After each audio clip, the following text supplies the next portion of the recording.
Good evening, everybody, and welcome to Penders Field in Stratford, Connecticut, with this playdown game between Danbury American Legion and Stratford Post 42 American Legion. This is a playdown game, as I said, and the winner gets to take on Cheshire. We're the only game in town right now. There's the only other playdown game that was played today in Connecticut was between Washington and I believe Greenwich, which started at 4:30 at Ted Alex Field in Washington, Connecticut. So this field, because it has total turf, artificial turf, it was in great shape, obviously, except for the mound, which is dirt, and they got that back in shape and playable tonight. So we're about to get underway here. And my name's Steve Riley, and I'll be here with my good friend Jim Vartelis. Great to be here again with you, Rouse. It's our third game so far in the Legion tournament. I'm happy to be here. Yeah.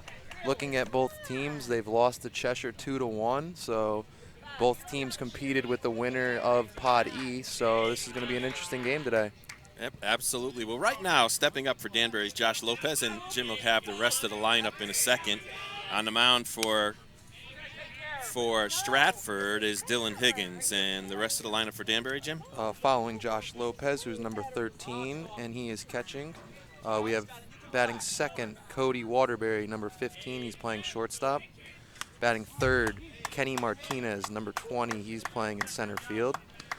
Batting fourth, Andrew Philbin, number 17. He's going to be playing third base. Batting fifth, Justin Hope, number 5. He's playing second base. Spencer Barnett, number 18. He's going to be in left field. He's batting sixth. Batting seventh, Patrick Iannetta, number 2. He's going to be in right field.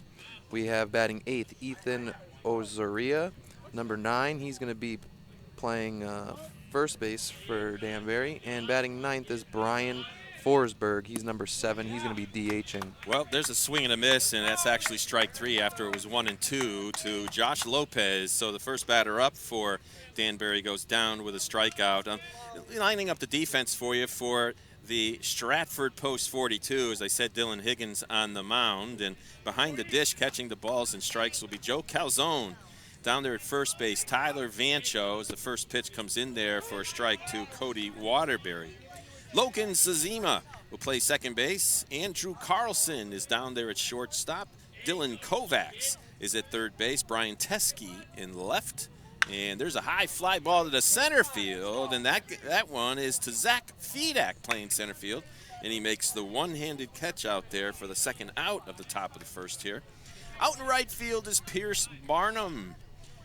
As we said before, this field is artificial turf, Jim, and obviously in great shape. Yeah, definitely did not take on the pressures that other fields took yesterday with that rain and thunder, Riles. Yeah, I mean, we're the only game in town probably right now. If the Washington game started at 4:30, it's probably over by now. There's a pop-up foul out of play, straight back. Hey, with no cover today, Riles, we better watch out for those foul balls. I know. We're not in a press box. We're perched behind home plate here at Penders Field, just on an angle a little bit to home plate. We're actually only about maybe 35 feet from the plate itself, so you're going to hear the nice sounds. How about Dylan Higgins, though, getting those first 2 guys out, Riles? He's been very aggressive right now. And there's a curveball down low and inside for ball 1. And hope you're enjoying that view from our GoPro camera, which is up on the fence here on the backstop at Penders Field in Stratford. There's the pitch outside, spun away, low and away.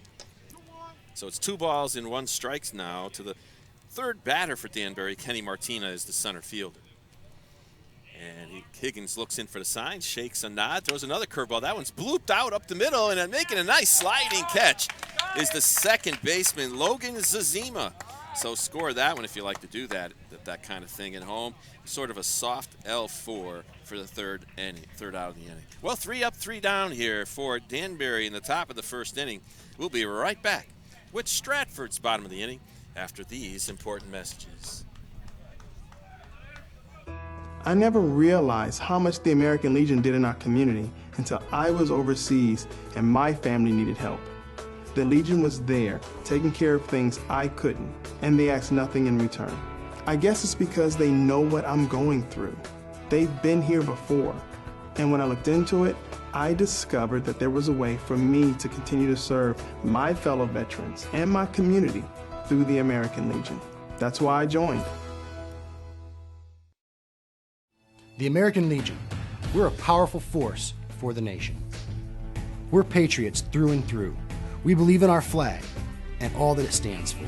Our Constitution, our Pledge of Allegiance, our way of life are all fundamental to maintaining our freedom and the standing that we have as the greatest country on earth. We promote and defend these values every day in communities across the nation. Go to legion.org to find out more about the American Legion's commitment of service to America. Well, welcome back here to Penders Field. Stratford will come up for the first time this evening in this play-down game between Danbury and Stratford. If you just joined us, Danbury went down in order in the top of the first, and now Stratford will come up. And Jim, want to go over Stratford's lineup? Yeah, Riles, we got batting first Zach Fadat, number 17. He's playing center field. Batting second, Brian Teskey, number 00. He's playing in left field. We have batting third, Dylan Higgins. He's number 23. He's the pitcher. Batting fourth, Tyler Voncho, number 10. He's going to be playing first base. Batting fifth, Dylan Kovacs, number 19. He'll be playing third base. Batting sixth, Pierce Barnum, number 45. He's in right field. Batting seventh, Andrew Carlson, number 3. He's the shortstop. Batting eighth, Logan Lazima, number 0. Playing second base. He ended the last inning. And number 9, Joseph Calzone, like a pizza calzone, number 18, catching behind the plate.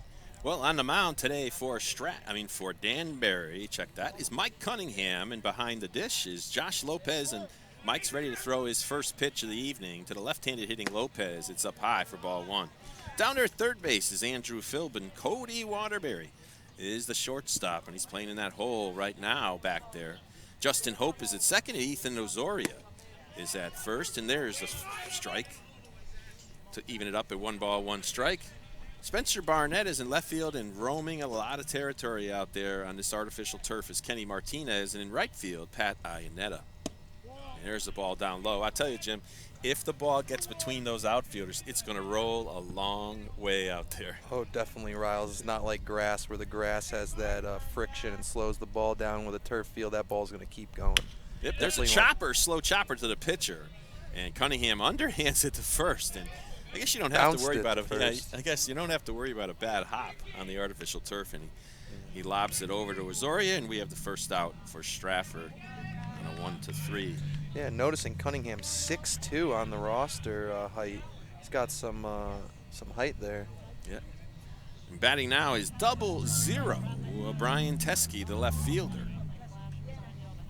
The lights are on here at Penders Field, and they have from the start of the game. There's a curveball, swing and a miss.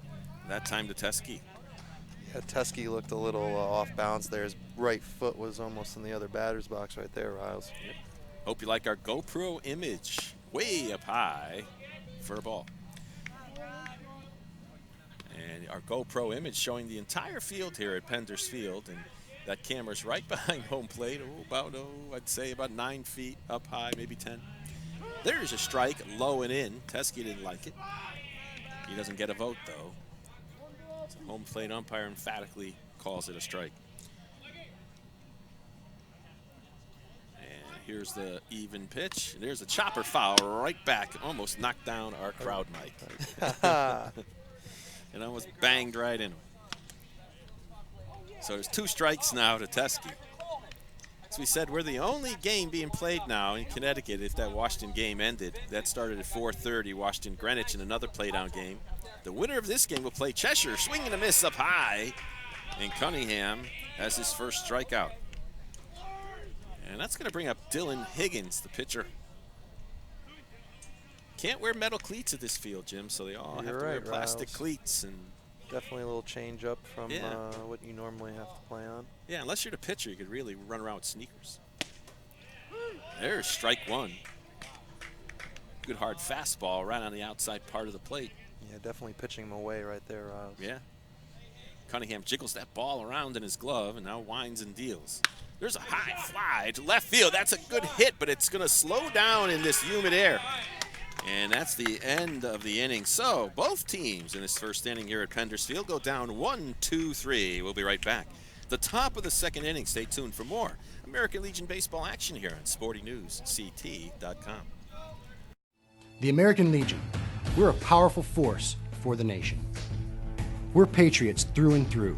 We believe in our flag and all that it stands for. Our Constitution, our Pledge of Allegiance, our way of life are all fundamental to maintaining our freedom and the standing that we have as the greatest country on earth. We promote and defend these values every day in communities across the nation. Go to legion.org to find out more about the American Legion's commitment of service to America. America, meet Greg Anderson, served 2 tours in Afghanistan, Bronze Star and Purple Heart recipient, and unemployed. The unemployment rate among transitioning service members is unacceptably high, much higher than the general population. Veterans are a proven commodity. They're mature, reliable, and hardworking, and they deserve a chance to get back to work after serving their country. Do you really want to honor a veteran? Hire one. Go. All right, right back here at Penders Field. We go into the top of the second inning, where Danbury will send up to the plate to lead it off.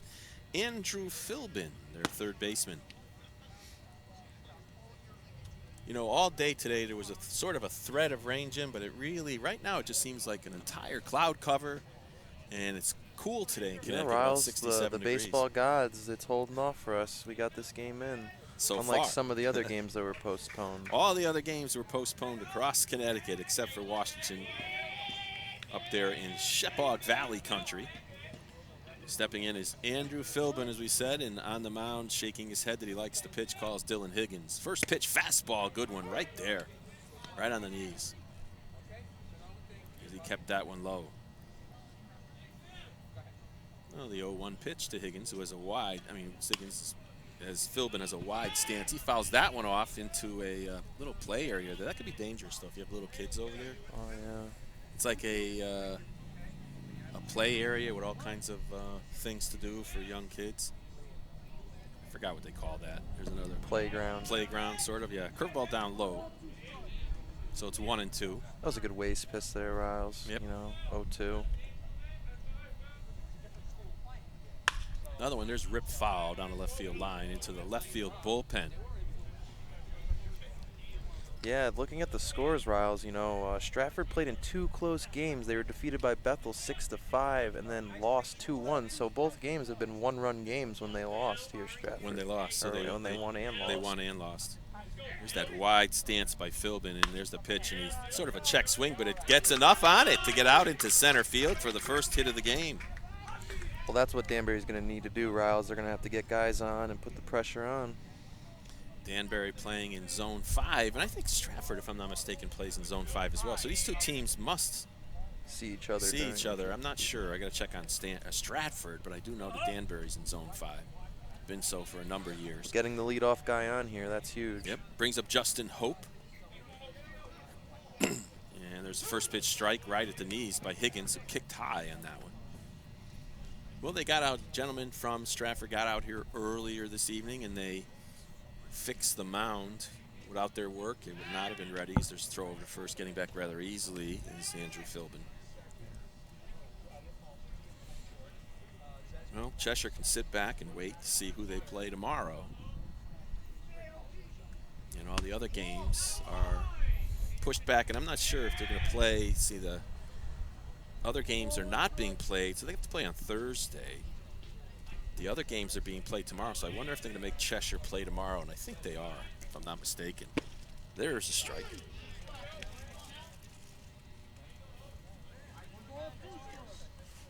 Yeah, Higgins' go-to has been that outside fastball, Riles, if he keeps pounding on that. All right, now Higgins comes set, and here's the pitch. Swing and a miss up high, right in his eyes, and that's a good hard fastball by Dylan Higgins, and we have one out. Second strikeout of the game for Dylan. And that's going to bring up Spencer Barnett, the left fielder. You know, all the other games were postponed to Wednesday, so the question is, would they have allowed Cheshire to wait it out and play on Friday, and apparently not. There's a bloop to left field.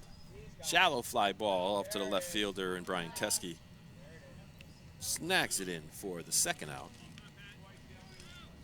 Up comes Pat Ionetta, the right fielder for Danbury. Got a nice sized crowd here tonight coming down for this tournament game, Jim. You know, Yeah, it looks behind like home plate. they got the locals over here to our left, Riles. We even got some guys out in center field on some bikes. They look like they might be partially watching our game. There's a fastball fouled back to the backstop. Sounds of baseball. Yeah, ricocheting off the backstop. And you have wooden bats all across Connecticut. That's the only thing you can use. You can use a wooden composite, and I'm looking at Pat Ionetta using an axe wooden bat. The axe handle on the bottom. The axe handle on the bottom, yep. Yeah. Why that company makes axe. Snap over to first, so they get him no. As the safe call's made by Jim Luchansky, the umpire between the middle of the field with the runner on first. Another slide step, good fastball, the strike 3 called.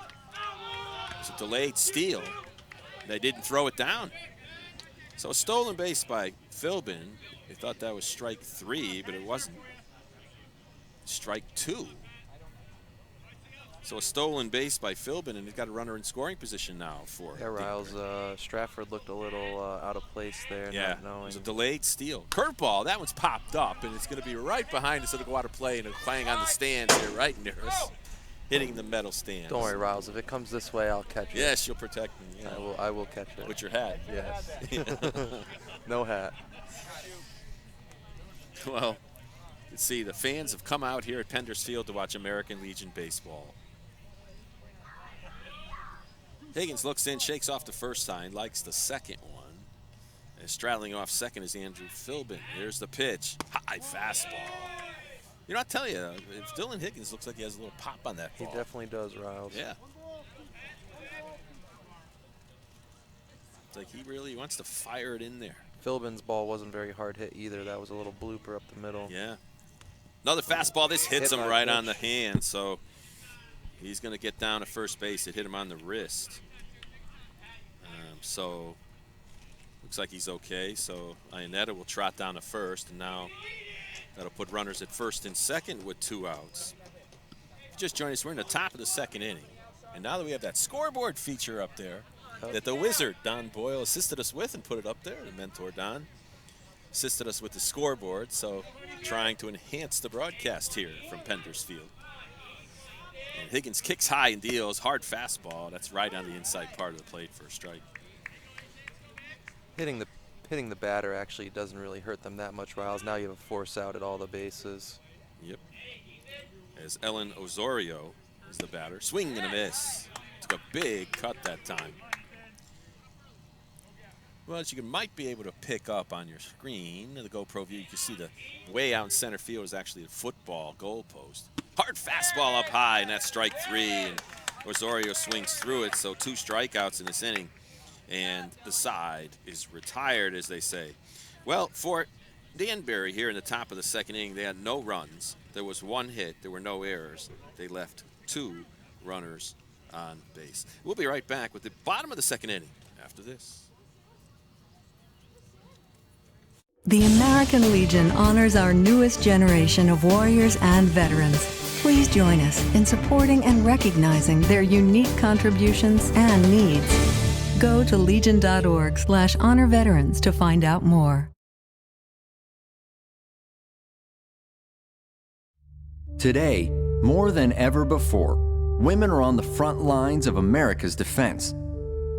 These brave women struggle and sacrifice to help keep our country secure. They deserve to be recognized for their service as guardians of freedom. Please support the American Legion's efforts to serve the growing number of women veterans. Go to legion.org/honor veterans to find out how you can help. The American Legion honors our newest generation of warriors and veterans. Please join us in supporting and recognizing their unique contributions and needs. Go to legion.org/honor veterans to find out more. Right back here at Penders Field in Stratford, Connecticut. This Pod E game. I guess there's 8 pods in Connecticut American Legion baseball. It's a bunch of teams all playing a double elimination tournament. The winner then goes to the Super Regionals to be played on July 27th here in Connecticut at Meriden Seppa Field and South Windsor's Rotary Field. And leading it off here in the bottom of the second inning for Stratford is Tyler Vancho, the big tall first baseman. hitting from the left side. Yeah, Riles, Stratford here, they're going to have to put the ball down and hard and make Danbury make some plays here. If you look at the last inning, it was hit back to the pitcher, a K, and then a pop-up. Yeah. Curveball for a strike from Big Mike Cunningham on the mound. Wiggles that ball around, and another one. Looks like maybe tried to throw maybe a two-seamer that he was trying to spin it outside. I don't know. Or it's a changeup, one of the two. Yeah, that definitely lost velocity right there. So he wiggles the ball around and deals. Another one low. So it's 2 balls and 1 strike now to Tyler Vancho. As we said, the lights have been on here since the beginning of the game. Total cloud cover here at Pendersfield. There's a strike. So it's 2 balls, 2 strike now. Yep. Danbury on the first base side of the dugout, the first base dugout rather. Stratford in their home side, third base. Fastball down low. Counts full. Well, leadoff hitter here. We all know the cardinal sin here, Riles. You don't want to walk this first leadoff batter. Never do. You say the winner will move on to play Cheshire. There's a line drive to center field, and it's made a bigger sound than it actually went out there. First one is caught by the center fielder, Kenny Martinez, and 1 up and 1 down here in the bottom of the 2nd inning. Well, it's been sort of gray clouds all day here in Connecticut. There was some talk of rain, but I guess yesterday's rain was enough, Jim, to like wipe out most of the schedule here in Connecticut. Yeah. American Legion play. Look, it's even a little wind, Riles. If you look at the American flag over there on the right field fence. Yep. First pitch strike now to Dylan Kovacs, the third baseman for Stratford. Definitely a lot cooler than our weekend Saturday and Sunday games with the brutal heat. Yeah, absolutely. Been about 67 degrees here throughout Connecticut today, and there's a foul ball banging off the screen. I think you should get a little hop to your step here if you're playing on artificial turf, right? I mean, get a little bounce. Not drag your feet in the dirt, so to speak. Definitely speeds up the game. Yeah. And here's a pitch. Now is 1 hop to the shortstop. Backhanding it's Cody Waterbury. Long throw to first, and he makes the play. So 2 up, 2 down here in the 2nd, and that's going to bring up Pierce Barnum for the first time today. The right fielder from Stratford, post 42. So I guess if everybody else is playing on Thursday or tomorrow, then... Well, tomorrow's Wednesday. Tomorrow's Wednesday, I'm sorry. So everybody else is going to be playing on Wednesday, and then they'll have to play that game on Thursday. There's first pitch strike now to Pierce. So I believe, though, that they will force Cheshire to play tomorrow. That's the word I'm getting, instead of playing on Friday. Ground ball to short. Tough to have a bad hop. Waterbury throws high. Does he come down in time? Yes, he does. So Waterbury threw it up a little high, but Ethan Osorio made the catch. 3 up, 3 down here for Stratford. And we'll go on to the top of the 3rd inning after this. Today, more than ever before, women are on the front lines of America's defense. These brave women struggle and sacrifice to help keep our country secure. They deserve to be recognized for their service as guardians of freedom. Please support the American Legion's efforts to serve the growing number of women veterans. Go to legion.org/honor veterans to find out how you can help. As we recognize the service of America's men and women in uniform, let's also honor the families who sacrifice so much every day. As the service member serves, so does the family. Do you really want to honor a veteran? Look for ways to support their families and thank them for their sacrifices. Go to legion.org/honor veterans to find out how you can help. Back here at Pendersfield, we're moving on to the top of the 3rd. No score between Stratford and Danbury in this potty playdown game. This would be like the championship of the challengers bracket, I suppose you can call it that way. That's of what this it pod. is, Riles. The winner would have to defeat Cheshire twice tomorrow. Well, it looks like this is going to be a little pitcher's duel, Riles. Like I said, both teams lost to Cheshire, who is the winner of Pod E, 2-1. Well, First pitch strike now to Brian Forsberg, the designated hitter. Comes up for the first time for Danbury. Hard fastball, gets it right by him. That one was like right around chest high. That ball starts to look a lot better when it's up high there. It gets bigger and bigger. Those eyes want to take a swing at that one, Riles. Yep. And here's the pitch. Curveball, that one's fouled off back into the playground area. Higgins, though, has been working ahead, pounding that zone. Yeah. So He's been doing well. If you're Danbury, you're going to have to jump out at the beginning of your at-bat and try to hit that ball early. Yeah. There's a ball that takes a bounce. That's a funny thing, you know, when you watch a ball hit the turf. Yeah. It's like you're never going to have really a bad bounce to catcher, you know. Well, Higgins looks in for the sign. He likes the pitch call, and he throws that one as a curve right back towards our crowd mic. Poor crowd mic's getting a workout today. There's 2 strikes now on Brian Forsberg.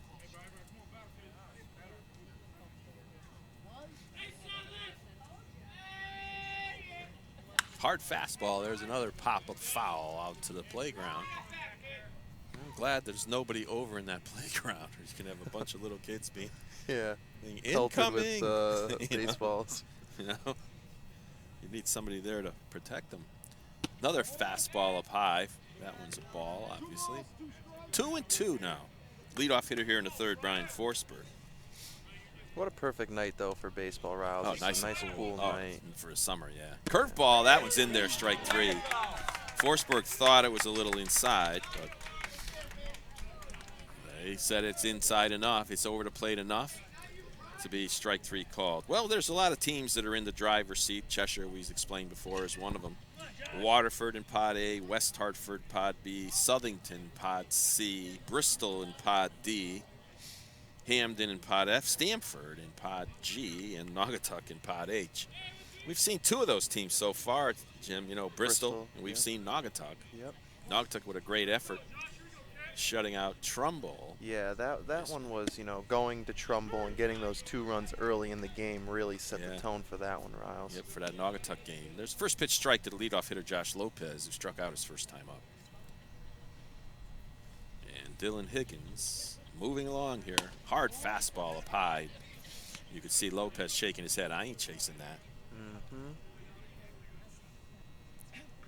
And now there's a fiddling of the ball around. Is he throwing a breaking ball? No, it is a fastball, and that one's ripped foul on the left field line.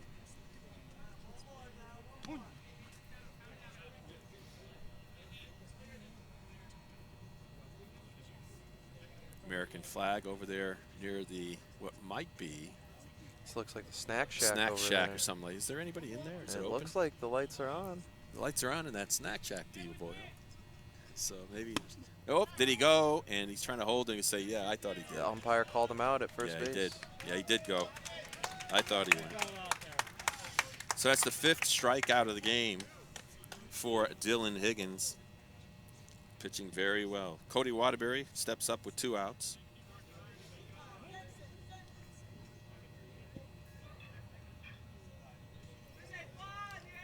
And the outfield playing rather shallow. There's a bloop out into center field. Didn't get much of the sweet spot of the bat on that one. And Zach Fedak out there for Stratford hauls the ball into his glove. 3 up, 3 down again here for Danbury rather, in the top of the 3rd. We're moving on to the bottom of the 3rd, no score. America, meet Greg Anderson. Served 2 tours in Afghanistan, Bronze Star and Purple Heart recipient, and unemployed. The unemployment rate among transitioning service members is unacceptably high, much higher than the general population. Veterans are a proven commodity. They're mature, reliable, and hardworking, and they deserve a chance to get back to work after serving their country. Do you really want to honor a veteran? Hire one. Go to legion.org/honor veterans to find out how you can help. The American Legion honors our newest generation of warriors and veterans. Please join us in supporting and recognizing their unique contributions and needs. Go to legion.org/honor veterans to find out more.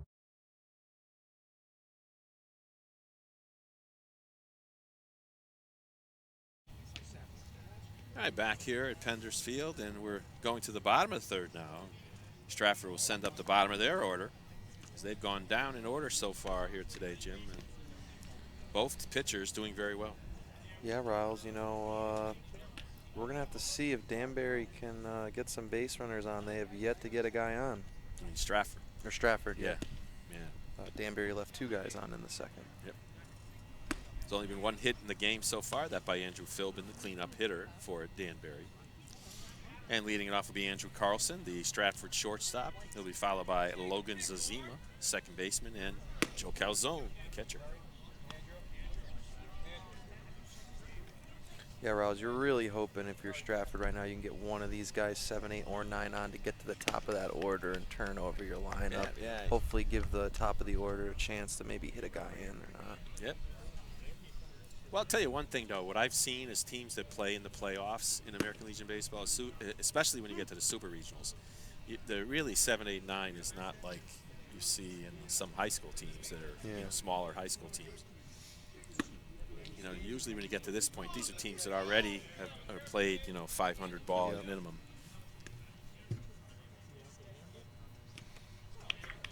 They have re-entry now in American Legion Baseball in the everything up, I believe, until the final championship round. They're going to have re-entry, so they'll have it in the super regionals as well.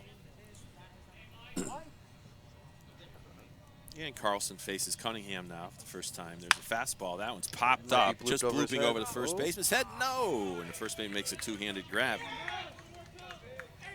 Is that Ethan Orzaria? Yep, Ozoria over there at first base. Was playing a little up just in case the 7 guy was going to try to bunt or so. You know, it's really interesting on artificial turf here when they have the artificial dirt. You know, they have where it sort of tells you where to play, you know, where the normal spots would be. I like my first baseman to play very deep. And looks like a changeup or curve of sorts. A little off speed to start him off. Ball 1, down low. He's got an open stance here, so. Foul ball into the netting on the right side. There is a huge netting that goes up rather high. But there is no netting between the backstop and that pole for the netting.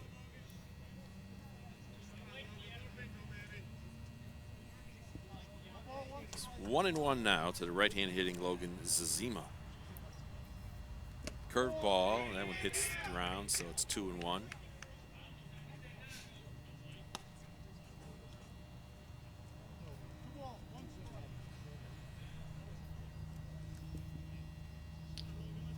Wide stance by Zazima. The 2-1 count. There's the strike. Zazima wearing number 0. 2 kids on this team, or 2 guys, I should say, on this team. 0 and 00. 0 and 00. You know, you're wondering who's 000. Yeah, if you're Logan here, you know, this guy's pitching you outside because you got that open stance. You're going to have to take that to right field down the line. Yeah. There's a ball up high. Yeah, when an open stance, pitchers will try to normally throw it low and away because they feel your eyesight also can't pick it up with 2 eyes as good. Yeah.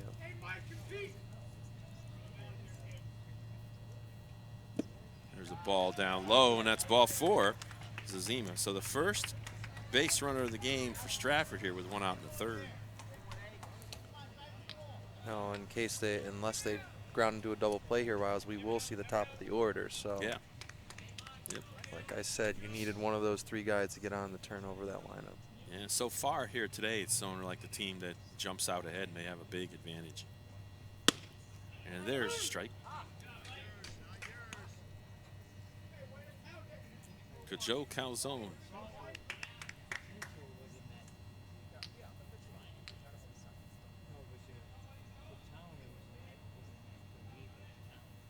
Slide stepping fastball from from Cunningham, rather. It was 1-1 to Joe. The Stratford catcher. Yeah, it looks almost like those batter's boxes are kind of small, doesn't it?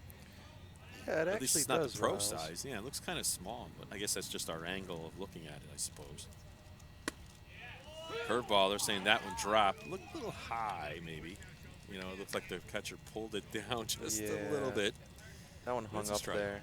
Yeah. His that first at bat, he was throwing that curveball very low. He's starting to get a little more command on it. There's a high fastball, strike 3, as Calzone chases one in his eyes. So there's now 2 outs. Second strikeout of the game for Cunningham. Brings up the leadoff hitter, Zach Fedak. Let's see if they try to run Zazima at some point. You've still got the top of the order next inning if it should happen. Surprised the first baseman isn't even covering the bag at the moment, Riles. Yeah, he's playing behind him because it's a left-handed hitter, I suppose. This is where you got to get that jump and go. His first pitch strike now to Fedak. Well, you know, there's all this strategy with pitch counts. Now he's going. Now he's holding them, Riles. So yeah, that hole opens back up on the right side. Yep. The lefty batter up. Ooh. Yep. Getting back, sliding back in head first was Zima. Well, you know, as I was saying a little bit, Jim, is that about the pitch counts. I mean, you know, it really is a strategic game by coaches to try to get those pitch counts down. Pitchers, there's a strike. You got to win the war, not the battles, right? Yeah, yeah. You got to try to keep the pitch counts low so you have your pitchers be able to pitch another day. Once you go over 30, you can't pitch the following day. 105 is the maximum limit in American Legion. I think this runner's going, but that's my opinion. He goes, popped up foul. Hit and run action there. Well, unless there's 2 strikes on him. Yep. See the coaches down at the coaches' boxes, both wearing helmets. They don't have to have a flap on them, but they have to wear a helmet by American Legion rules.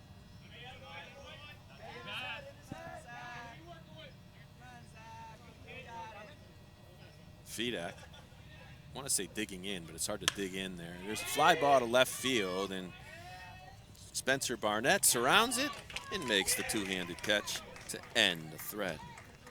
Well, for Stratford here in the bottom of the 3rd inning, they had a runner on, but to no avail. We'll be right back. Top of the 4th, all zeros on the scoreboard. I never realized how much the American Legion did in our community until I was overseas and my family needed help. The Legion was there, taking care of things I couldn't, and they asked nothing in return. I guess it's because they know what I'm going through. They've been here before, and when I looked into it, I discovered that there was a way for me to continue to serve my fellow veterans and my community through the American Legion. That's why I joined. Life in the military is one of service and sacrifice, and for some, that sacrifice is more than many of us can imagine. Please join with the American Legion in recognizing and supporting our wounded warriors and their families. Let's not allow them to be forgotten and left to fend for themselves. They deserve more. Sometimes just thank you isn't enough. Go to legion.org/honor veterans to find out how you can help. Welcome back to Penders Field, where we have a pitching duel out there now. So far here this evening, all zeros on the board. For Danbury, no runs, 1 hit, no errors, 2 left on base. For Stratford, they have no runs, no hits, no errors, and they've left 1 runner on base. Leading off here for Danbury, in the top of the 4th inning, will be the 3-4-5 hitters, and Kenny Martinez, the number 3 hitter, steps right in now, deep in the batter's box. Fastball inside, nearly hits him. Last time Martinez hit it to the second baseman, lined out. I like to hear those voices, right? You hear it through the crowd, like somebody saying, "Wear it" from the dugout in Danbury. Yeah. Yeah, it's like the old Bad News Bears Buttermaker. Take the pitch. Right. Lean into it. Uh-oh, that's a tough Chopper one. down to third baseman. He one-hands it, gets it down there. Nice play by the third baseman, Dylan Kovacs. So Martinez is out 5-3, and that's going to bring up Andrew Philbin. What an advantage, though, when you don't have to worry about a bad hop. There's such an advantage to the fielders, right? I mean, you could charge a ball knowing where it's going to bounce. Yeah. You don't have to worry about it taking a different kind of hop. That wide stance now is Andrew Philbin. He takes ball 1 down low. You said nice crowd here tonight at Penders people Field. still starting to file in, Riles. Yeah. There's a chopper down to third again. This one's a 2-hander by Kovacs, and he snaps it over to first. 2 up, 2 down here in the 4th. Both assists by Dylan Kovacs, the Stratford third baseman. Brings up Justin Hope, the second baseman for Danbury. He struck out his first time up.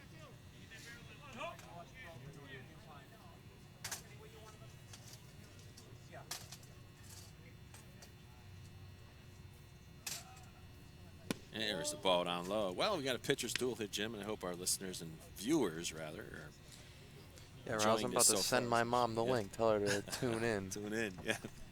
Curveball's in there for a strike. Yep, I hope the viewers are enjoying this game as much as we're enjoying broadcasting it here. At Penders Field in Stratford, Connecticut. Fastball. There's a line drive right back to the pitcher. He catches it and drops it. So score that one in L1. And Higgins retires the side in order again. 3 up, 3 down here for Danbury in the top of the 4th inning. We're halfway through. Score remains 0-0. As we recognize the service of America's men and women in uniform, let's also honor the families who sacrifice so much every day. As the service member serves, so does the family. Do you really want to honor a veteran? Look for ways to support their families and thank them for their sacrifices. Go to legion.org/honor-veterans to find out how you can help. Today, more than ever before, women are on the front lines of America's defense. These brave women struggle and sacrifice to help keep our country secure. They deserve to be recognized for their service as guardians of freedom. Please support the American Legion's efforts to serve the growing number of women veterans. Come back anyway. Well, back here in the bottom of the 4th, there's no score. Very few runners, base runners in this. See, Don, thank you. Yeah, we're going to be leading it off here for Stratford in the bottom of the 4th, and Brian Teskey will lead it off, the number 2 hitter in the Stratford lineup. Well, we'll have to decide where we're going tomorrow, or whether or not we have it tomorrow. If they all play tomorrow, probably go back up to Rotary Field, which is our intent to go today. All right. We were originally going to do that game between, I think it was South Windsor, and I can remember who it was between, South Windsor and Norwich. And that game was postponed, as was every other game in the state of Connecticut except for Greenwich and Washington. Washington, the winners of Zone 5 in the regular season. Stepping up now, 0-0, Brian Teskey trying to get some plus numbers on the board for his team. Curveball, that one bounces away from the catcher. Yeah, Rouse, you got to think, if you're Cheshire, you know you've beaten both of these teams. Which one would you rather see? You know, and they both played them tough. So, you know, if you're Cheshire, you're like, oh, man, now I'm going to have to see the team that I only beat by 1. 1 run, yeah. But they have to beat you twice, and it's all about pitch counts and pitchers that are available and so on, and that's the hard part. It's a high fly ball to left field, going back to the left fielder, back, and now he looks like he's under it, and he makes the catch. So Teskey hit it a long way, but the left fielder, Spencer Barrett, just ran it down. With a wooden bat, that's a pretty good whack. No, definitely, Riles. Yep. He got a good jump on that. Made a great play. Yeah, left fielder did his job and brings up Higgins. If Higgins can help himself out and get on here, maybe give the team a little something to cheer for. Yeah. Takes ball 1 from Cunningham. Catcher missed it. The outside. And there's ball 2. No score on the Connecticut American Legion website between Washington and Greenwich. That game was starting time was at 4:30. It was the only other game that wasn't postponed from the other pods. And there's a strike, 2-1. Higgins looked like he didn't like that one though, Rouse. I'm sure he really wanted it to be 3-0. Yeah. A lot difference in 2-1. But you're the pitcher. You don't want to make the umpire mad at you, right? You know? Well, let's hope that the rain holds off for the rest of this game. It's held off so far. Yeah, we're not going to have to use the umbrella. The umbrella and a couple of jackets to cover the equipment so we can keep going for a while. Well, the games that were postponed across Connecticut tonight, Norwich, South Windsor, as I said before, Enfield, Tri-Town was postponed at Tortolot High School. Berlin RCP was postponed. There's a hard fastball. It's outside, so it's 3-1.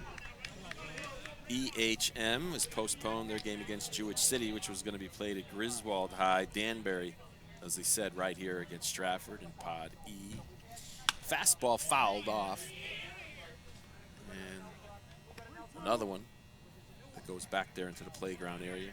Oh, Higgins is thinking now, that would have been my 4th ball. Yep. I would have been on first base. Now he's at full count here. Got to protect. Yep. Here's Higgins. There's a ground ball towards the shortstop, deep in the hole. He backhands it, does Waterbury. Long throw. Great play. Waterbury makes a nice play in the hole, backhands it, and fires it over to first baseman Rosario for the second out of the inning. Well, Oakville will play North Haven tomorrow. Bob DeMayo Field, Wallingford back again at Trumbull. Probably have that game here on SportingNewsCT.com tomorrow from Trumbull High School. Be on our other channel. And we'll probably have Rotary at Rotary Field. And there's a foul tip by the left-handed hitting Tyler Vancho. Flied out to center his first time up. To get that Rotary Field game in between South Windsor and Norwich. So it's 0-1 now to Tyler Vancho.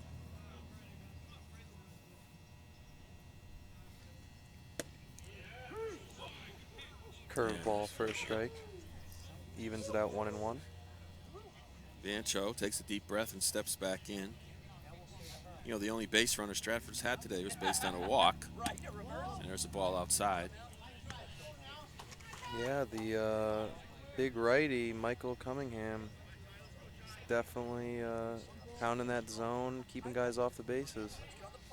And here's the pitch, low. Well, put it this way, Cheshire, the one good thing that Cheshire has, they don't have to face either one of these pitchers tomorrow. Yep. Both of them have already gone over the 30-pitch mark. If you're thinking, if you're Stratford or Danbury, you need to win this game. It's win or go home. Yep. Foul ball, fly down the left field line. Looks like somebody's under. It's hard to see here, but they make the catch. So it looked like a P5 in foul ground, and so 3 up, 3 down here for Stratford. We're going to the top of the 5th. Continues to be no score. The American Legion, we're a powerful force for the nation. We're patriots through and through. We believe in our flag and all that it stands for. Our Constitution, our Pledge of Allegiance, our way of life are all fundamental to maintaining our freedom and the standing that we have as the greatest country on earth. We promote and defend these values every day in communities across the nation. Go to legion.org to find out more about the American Legion's commitment of service to America.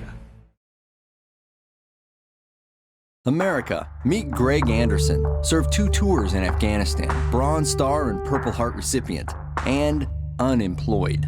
The unemployment rate among transitioning service members is unacceptably high, much higher than the general population. Veterans are a proven commodity. They're mature, reliable, and hardworking, and they deserve a chance to get back to work after serving their country. Do you really want to honor a veteran? Hire one. Go to legion.org/honor veterans to find out how you can help. Right back here at Penders Field in Stratford, Connecticut. We got a good one going here this evening. It's 0-0 between Danbury and Stratford in this American Legion playdown game in Pod E. And leading it off here in the top of the 5th inning for Danbury will be the 6'7", batter. Spencer Barnett will step in first, and he flied to center field his first time up. Still on the mound for Stratford is Dylan Higgins. He's only given up 1 hit so far. And there's only been 2 base runners in this entire game so far for both teams. There's a hard fastball, wicket down at third base. He throws it all the way to first. He makes it. That was a really hard smash down to third base. That was a great backhand by the third baseman. Yeah, that was a wicked smash. I mean, Dylan Kovacs. Yep. So Pat Ionetta steps in. Ionetta was hit by a pitch, I think in his left wrist his first time up. Fastball's in there for a strike, about chest high. Yeah, he looked like he was going to pull the trigger there and then decided not to. Yep. Yeah, and he said, no, I'm not going to chase that stuff that's a little up. Here's the 0-1. Curveball just misses inside.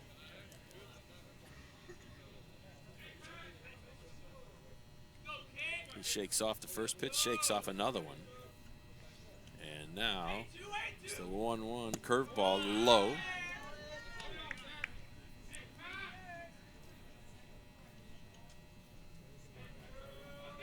Higgins Higgins. Here's the wind up in the pitch. Hard fastball popped up towards the pitcher, calls for it, and makes the one-handed grab.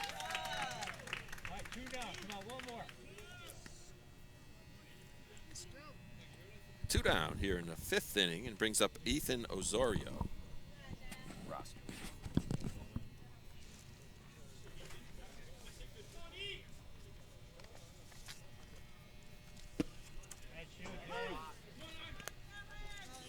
And his first pitch is in there. And here's the second pitch, foul ball. That one fouled into the netting above the first base dugout. Makes its way out, though, towards the playground area. You know, I'm looking at this Stratford lineup and their roster, Jim, and I just wanted to see who plays where and what high schools they come from. And it's all over the place, right? Curveball, there's a line drive right at the shortstop, and he makes the snag. 3 up, 3 down here for Danbury in the top of the 5th. They're stretching here at Bender's Field with the score remaining. Danbury 0, Stratford 0. We'll be right back after these messages. The American Legion, we're a powerful force for the nation. We're patriots through and through. We believe in our flag and all that it stands for. Our Constitution, our Pledge of Allegiance, our way of life are all fundamental to maintaining our freedom and the standing that we have as the greatest country on earth. We promote and defend these values every day in communities across the nation. Go to legion.org to find out more about the American Legion's commitment of service to America. America, meet Greg Anderson, served 2 tours in Afghanistan, Bronze Star and Purple Heart recipient, and unemployed. The unemployment rate among transitioning service members is unacceptably high, much higher than the general population. Veterans are a proven commodity. They're mature, reliable, and hardworking, and they deserve a chance to get back to work after serving their country. Do you really want to honor a veteran? Hire one. Go to legion.org/honor veterans to find out how you can help. Yo, welcome back to Bender's Field in Stratford, Connecticut. No score. This is a great game, Jim. Danbury 0, Stratford 0. And both these pitchers have been quite dominant, with each team only having 1 base runner so far here this evening. Well, Danbury had 2 I'm in sorry. the second Danbury, round, yeah, and then on the hit Stratford batter. had 1. Yeah. You know, this has been a pitcher's duel. Higgins and Cunningham really showing off their arms in this one. Yep, and if I'm not mistaken, let me see, Higgins, 1, 2, 3, 4, 5, This is 6, one of those 7, 8, games 9, 10. where those little things are going to start adding up, Yeah. especially towards we get to the end of the game. Yep, 10 batters in a row as Higgins retired. Cunningham, you see 1, 2, 3, 4, about 4 in a row, surrounding a walk in the last inning. So that's the only thing he's given up is a walk so far today. It's Cunningham. You know, I was looking at that Stratford roster between innings, Jim. They have players from Bunnell High School. Some go to, let's see, Stella Matutina Academy. I don't know where that is, but Flat Tech, Fairfield Prep, Bunnell, Southern Connecticut, Keene State, Roger Williams, and St. James. Nice. There's the first pitch now to the right-handed hitting Dylan Kovacs. This ball down low as it hits the dirt. Well, you're wondering when are we going to get to that point where somebody gets on and somebody tries to bunt them over, right? You know? Yeah, it might come down to small ball with this one. Ooh, There's a bloop out to center field. That's going to be tough to get to, but, you know, he's speedy out there in center field as Kenny Martinez. Ball wasn't hit all that hard. Martinez playing him shallow makes the catch. So that brings up Pierce Barnum, who grounded out to short, his first time up. As Cunningham's only pitched 1 over the minimum here as we travel into the bottom of the 5th. First pitch curveball. Now they're going to call that one a strike as Barnum ducked underneath it.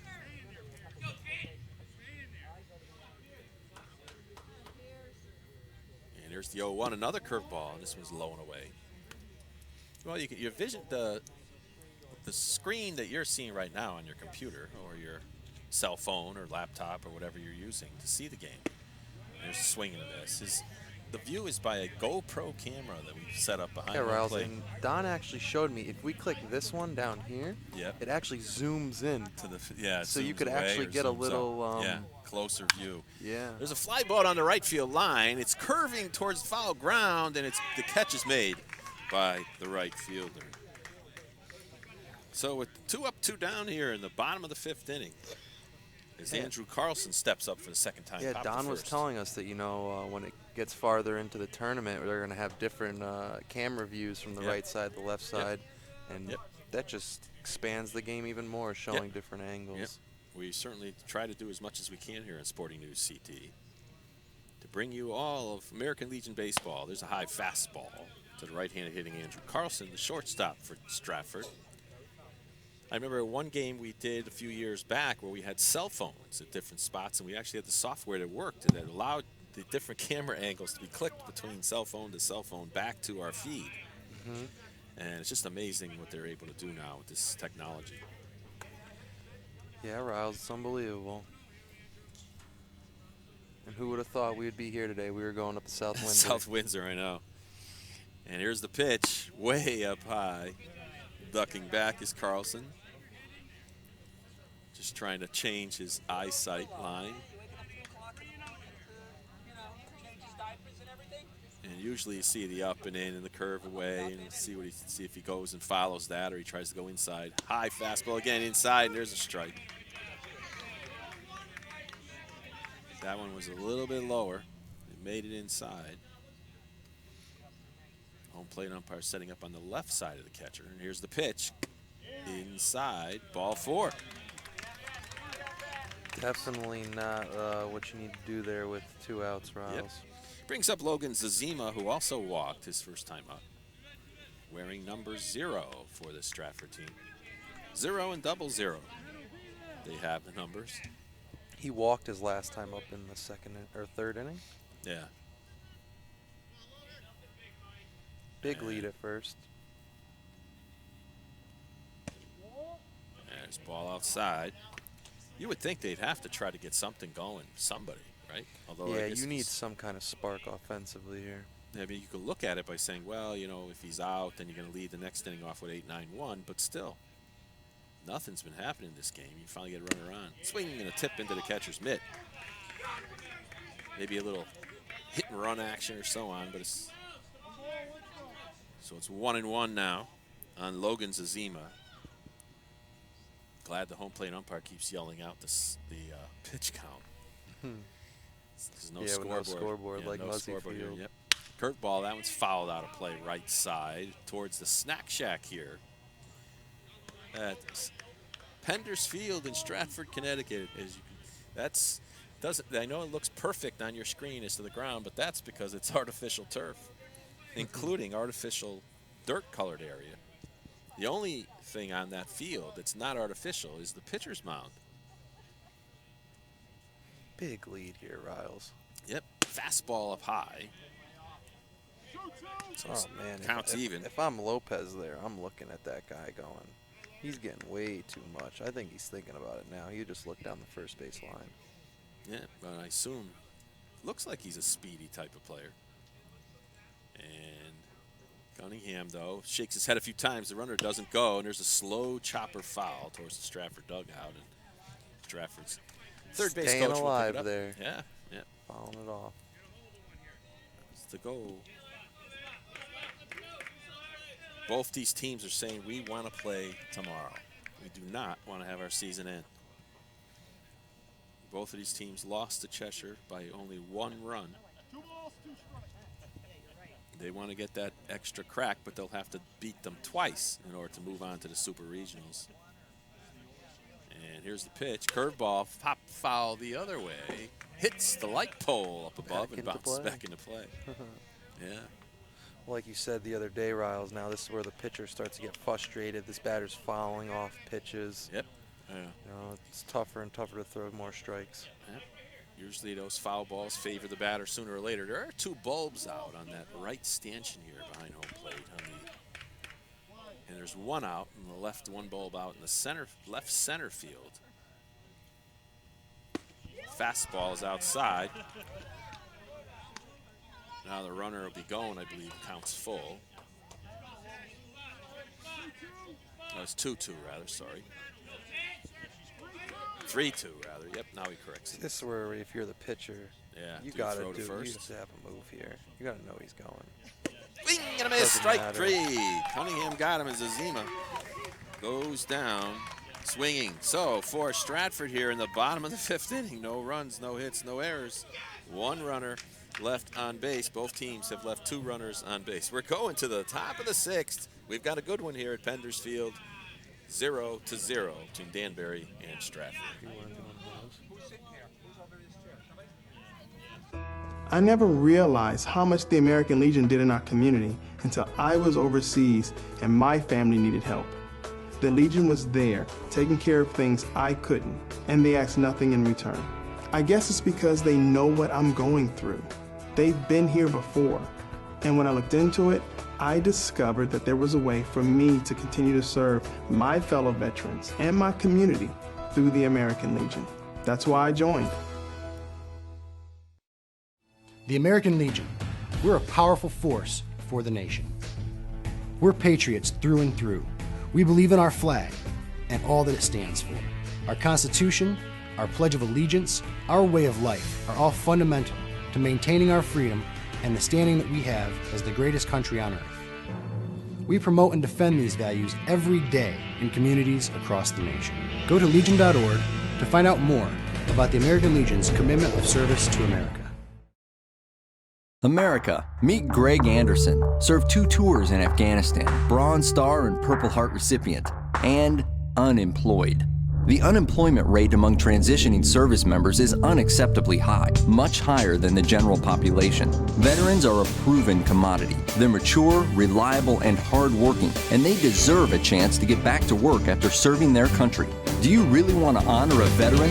Hire one. Go to legion.org/honor veterans to find out how you can help. I never realized how much the American Legion did in our community until I was overseas. Sorry about that. Little technical difficulty there. We're back here at Penders Field. For the top of this, there's a ground ball to the first baseman. And the first baseman, Vancho, scoops it up, steps on the bat. Scored a 3-U. And that's going to bring up Josh Lopez, the top of the order. So Higgins has really been mowing him down ever since that 2nd inning. He's now retired 10 in a row. If there was a scoreboard out there, it would say no runs, 1 hit, no errors for Danbury, no runs, no hits, no errors for Stratford. Josh Lopez struck out twice here so far tonight. And his first pitch from Higgins, swing and a miss. And it's 0-1 to Josh Lopez. You know, I see that a lot, Jimmy. You know, when a batter strikes out, he always wants to swing at that first pitch. You know, almost no matter where it is, he does not want to strike out again. Curveball, that one's in there for a strike. Pretty pitch.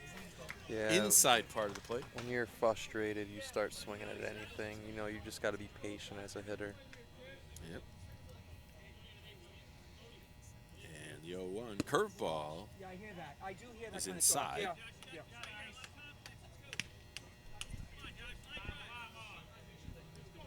He's got that batting, what was that, his pocket inside out on the left side there? Yeah. It's not a batting glove because you got both of those on. There's both of them on. There's a foul ball back into the backstop. The lights have been on here ever since the beginning of this game. It was a 7 o'clock start here at Eastern Standard Time. Higgins shakes off 2 pitches again. Now time is called by Lopez. Wants to collect himself.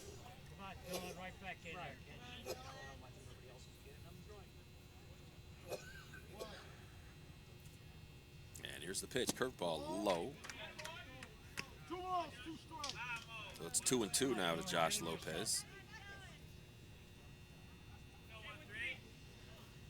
Fastball. That one's fouled on the right side again. Higgins really wanted that one, Jim. He was trying to throw it by him. Yeah, Higgins, he's been impressive, Riles. Let's see if he can get out of this one. He wiggles that ball around in that glove, and here's the 2-2. Another hard fastball, cut on and missed for the strikeout. So with 2 outs, up comes Cody Waterbury. Yeah, Riles, if you look, top of the order, number 1, Joshua Lopez, he's K'd 3 times today. If you're Danbury, you want that leadoff batter on all the time. Yeah. 2 outs, Cody Waterbury flied to center both times. Curveball in there for strike. Well, if you're a pitcher and you're getting those first pitch strikes over, Yep. you really can hit those spots and hit the corners. You're going to be successful. And so That's far, why we teach both our of these, pitchers to work ahead. You never want to get behind the Yeah, count. another curveball hits the dirt. Well, if you look at it, most batters, even in the major leagues, when it's 0-2, their averages are way down statistically. Same with when it's 2-0, they go way up. There's a grounder rather, hit hard to the shortstop, Carlson. He throws it over first for third out of the inning. Well, Cody Waterbury, he whacked it, hit it hard, but it doesn't matter. No runs, no hits, no errors for Danbury in the sixth. We're going to the bottom of the sixth inning. Still no score remaining. As we recognize the service of America's men and women in uniform, let's also honor the families who sacrifice so much every day. As the service member serves, so does the family. Do you really want to honor a veteran? Look for ways to support their families and thank them for their sacrifices. Go to legion.org/honor-veterans to find out how you can help. The American Legion honors our newest generation of warriors and veterans. Please join us in supporting and recognizing their unique contributions and needs. Go to legion.org/honor-veterans to find out more. Today, more than ever before, women are on the front lines of America's defense. These brave women struggle and sacrifice to help keep our country secure. They deserve to be recognized for their service as guardians of freedom. Please support the American Legion's efforts to serve the growing number of women veterans. Go to legion.org/honor-veterans to find out how you can help. Back here at Penders Field, Steve Riley here with my good friend Jim Vartelis on color, and we're in the bottom of the sixth inning. We've got a great one here at Penders Field. No score. I mean, some people say that baseball, when it's no score, it's boring, it's this, but see, to me, that duel between batter and pitcher is just something to watch. Yeah, Riles, now we're just sitting here waiting to see that offense. It's like, come on, how are they going to end up winning this game, whichever team it is? We have fans over here to our left asking who we rooting for. And it'll be interesting to see how this one pans out. Well, this one they have to keep playing until somebody's wins, because this is the elimination game in this particular pod called Pod E. Well, for Stratford here in the bottom of the sixth, they have 9-1-2 coming up. Joe Calzone will lead it off here.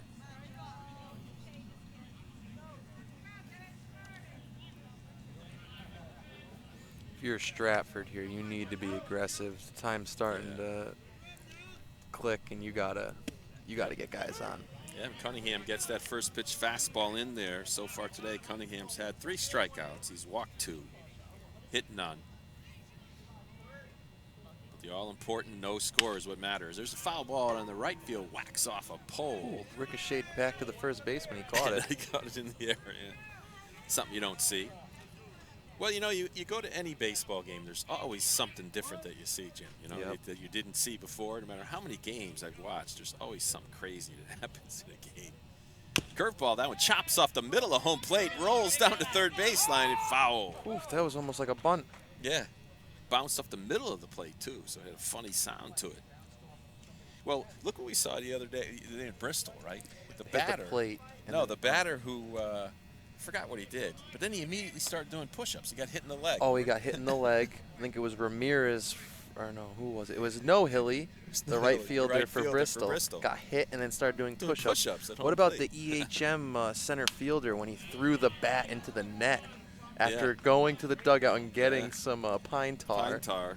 Then the bat slipped out. There's a foul ball by Calzone, and the bat ended up slipping out of his hands, and it flew backwards, and he put pine tar on the bat, so much for that.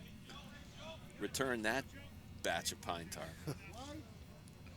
So Cunningham's been masterful here this evening. There's a hard fastball, just misses down low.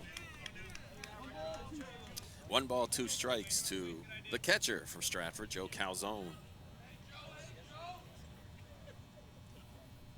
Curveball, that one's chopped off home plate. Calzone just he's fighting away. He just sort of waved at it and just staying alive.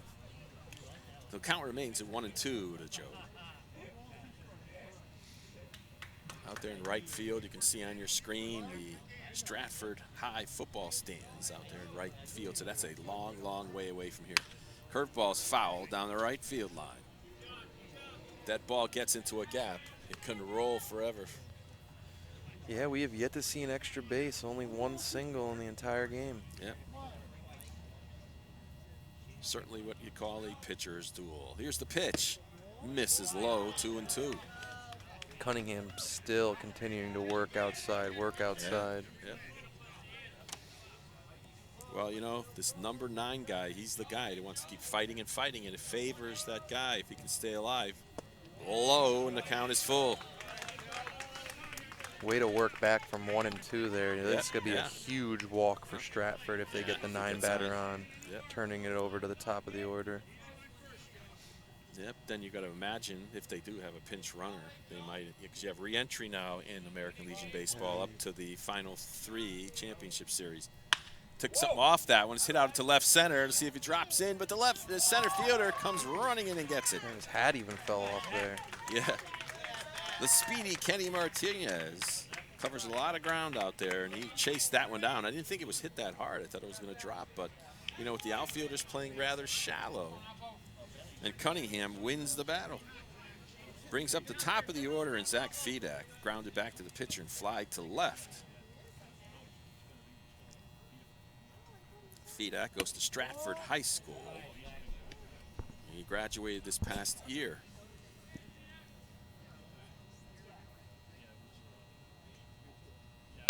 There's a chopper towards the first baseman. Azoria takes it. He'll take it himself and step on the bag. 2 up, 2 down here in the bottom of the 6th. For Stratford, Brian Teskey comes up to the plate now. He struck out and fly to left.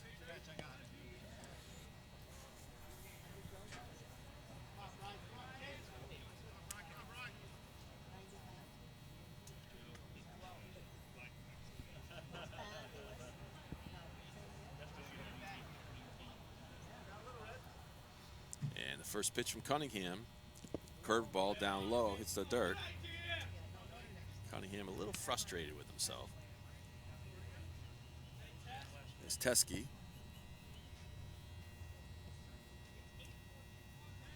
Trying to get something going here for Stratford. Curveball down low again. Not the way you want to start that one off. Oh, I know. 2 curveballs in the dirt. You know, this is where you want to bear down. 2 outs, you know, you want to bear down even harder. Yep, don't let Higgins get up right now. You know, he's pitching well. Yep. All it takes is one good hit. And here's the 2-0, and there's a broken bat blooper, and it's going to make, off the top of the glove. And the question is. I'm going to call that an error, Riles. Hit him in the glove. I don't know. That's a tough play. You know, ordinary effort. Is it ordinary effort or not? I don't know. You're going to give him a base hit? Well, I don't know. I don't know how they officially scored it. The official score would be the home team, which would be Stratford. So I bet you Stratford's calling that a hit. You know, I'm going to call that a base hit. I think I have to. It's not really ordinary effort, even though it's snow coned off. I guess our viewers may differ. The runner goes. Here's the throw to second base. Not in time, and it ricochets off the leg. But rolls out to center, so a stolen base now for Brian Teskey. Well, that was the spark they need. Now they have their pitcher who's been flawless the whole game up, Higgins, and they need a big hit here for Stratford. Yep, and that's going to bring out Danbury's coach to talk to Cunningham as to how he wants to pitch Dylan Higgins. Line to left and grounded to short. So we have a runner on second. The first runner in scoring position here this evening for Stratford. So, you know, as you get down towards, you know, the bottom of the 6th here, this is what happens in a lot of games. You know, the home team scores in the bottom of the 6th, and then the pressure's on the top of the 7th. They have to score or else they go home. You know, Higgins would like nothing other than he's pitching so great, and now he comes up to bat and he has a shot. There is first base open. Yeah, Higgins has flied out to left and grounded out to the shortstop. Shortstop, yep.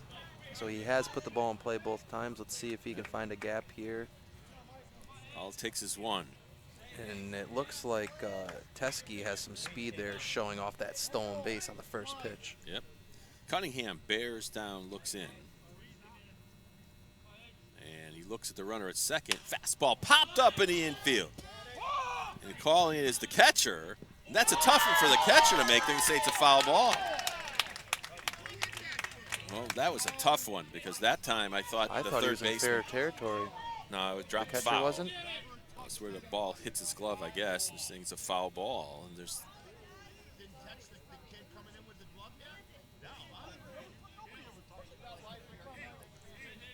So Stratford coach trying to argue, and it's a foul ball. I thought that I have this poll right here in front of me, Riles, but I thought that it almost hit him in fair territory and went into foul. Could have. We're gonna have to look at that one on the replay. replay. On the replay, to see if that was a fair ball. Well, we'll determine if that matters. I thought maybe what happened there was the pitcher or the third baseman call him off. Yeah, the catcher usually doesn't catch fair territory like that. The pitcher. Here's the pitch, and swing and a miss. So it's strike 2 to Higgins. As now the Danbury bench is exhorting on Cunningham. You hear the compete chants I coming know. from that Danbury dugout. Cunningham, here's the pitch. High fastball, misses. Higgins knows he's not going anywhere, though. Yeah. He wants to hit the ball. You could just tell. First base is still open, and the count is even now to Dylan Higgins. Cunningham comes set, checks the runner at second now, and deals. Fastball, ooh, just missed. Just missed, low and away. The count is full now to Higgins. Runner on second via base hit, Brian Teskey, and a stolen base. And he looks in for the sign. Higgins up in the box a little bit. 3-2, misses with the curveball. So Dylan Higgins walks when I guess all things considered, he should have been out. Yeah. The inning should have been over. I guess you can't have an error on a foul ball, right? So you can't really call that an error on the catcher. No. Vancho's up next. He flew out to center and popped up to the third base. Well, Tyler Vancho here could be the hero and put his team ahead. Yeah, Vancho looks like a big lefty, Riles. Yeah, the number 4 hitter, the cleanup hitter, and there's a setup outside for him, and here's the pitch. Curveball misses outside, ball 1. This is where when you're a pitcher, those nerves start coming in. You know you got guys on, and you need a strike here. And let's see if Stratford tries anything, He's dancing out there at short. Curveball, this one's popped foul out of play left side. Lucky I moved that car, Jim, or we got whacked. Yeah. That goes right out into the parking lot here at Penders Field, which is just a little road, and then across the street are all the cars. Your car always finds a little shade, even at French Park, you always find the best spot to park. And here's the 1 strike call. It's a fastball. This one's blooped out into left field. Coming on as a left field. Will he get it? And he does. He makes the one-handed grab. Does Spencer Barrett for Danbury. And with that, Stratford's side is retired. No runs. There was 1 hit. There were no errors. There were 2 runners on base, left on base for Stratford. We'll be back with the 7th inning now. The score tied at 0. As we recognize the service of America's men and women in uniform, let's also honor the families who sacrifice so much every day. As the service member serves, so does the family. Do you really want to honor a veteran? Look for ways to support their families and thank them for their sacrifices. Go to legion.org/honor-veterans to find out how you can help. The American Legion honors our newest generation of warriors and veterans. Please join us in supporting and recognizing their unique contributions and needs. Go to legion.org/honor-veterans to find out more. Today, more than ever before, women are on the front lines of America's defense. These brave women struggle and sacrifice to help keep our country secure. They deserve to be recognized for their service as guardians of freedom. Please support the American Legion's efforts to serve the growing number of women veterans. Go to legion.org/honor veterans to find out how you can help. Well, the score is tied at 0 in this Pod E game, Challengers bracket game, as you might call it. And we're in the top of the 7th inning here, and leading it off for Danbury in the 7th will be Kenny Martinez. Well, Stratford had their biggest threat, Jim, that last inning where they had runners on first and second, and they just come up empty. First pitcher Martinez is low. Let's see if Higgins can continue his dominance on the mound right now. Yep. And we will continue to play this game until we have a winner. Curveball low, it's 2-0.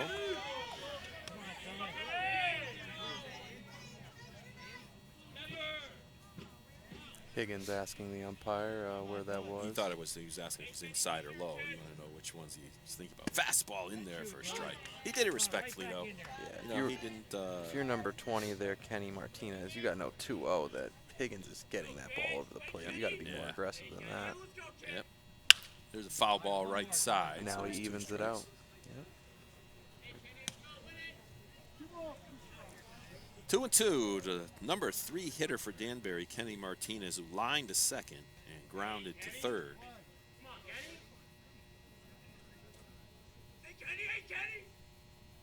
Another curveball. That one's low. A little sidearm action there by Higgins. Yeah, you definitely do not want to walk Martinez here with Philbin coming up, who has the only hit on the day for Danbury.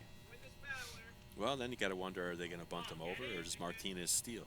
Curveball. That one's chopped slowly, but two-hopper down to the shortstop. Carlson, throw to first is in time.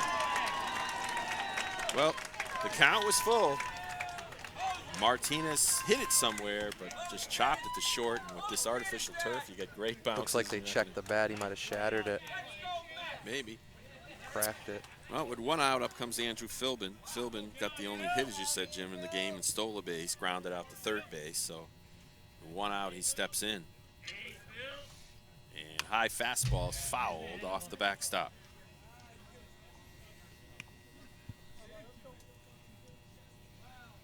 We're at Penders Field here in Stratford, Connecticut. It's totally artificial turf field except for the pitcher's mound.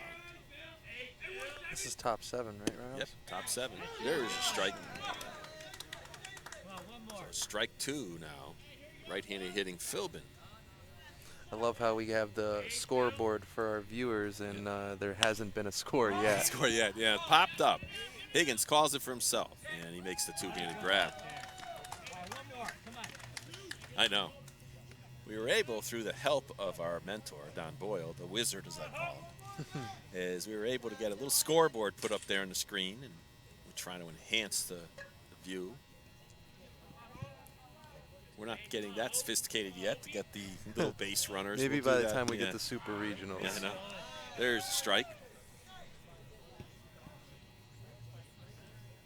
Yeah, we're with the pitch count.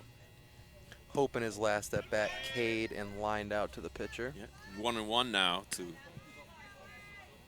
Justin Hope.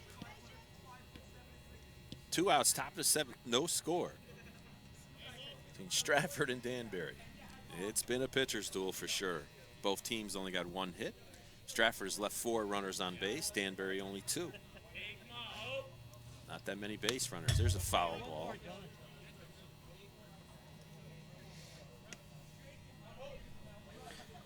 Looking into the 7th inning rounds, you got to think that pitch count's got to be running out. They're going to be hitting that 105 very soon. At some point. Yeah, it'll be interesting to see what decisions they're going to make, knowing that they have to play the winner of Pod E tomorrow, Cheshire. Right, yeah. The winner.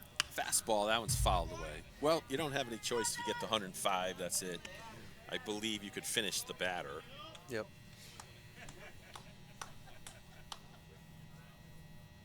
That's there, but I mean, then if the question is that if you're a Cheshire, that's what you want.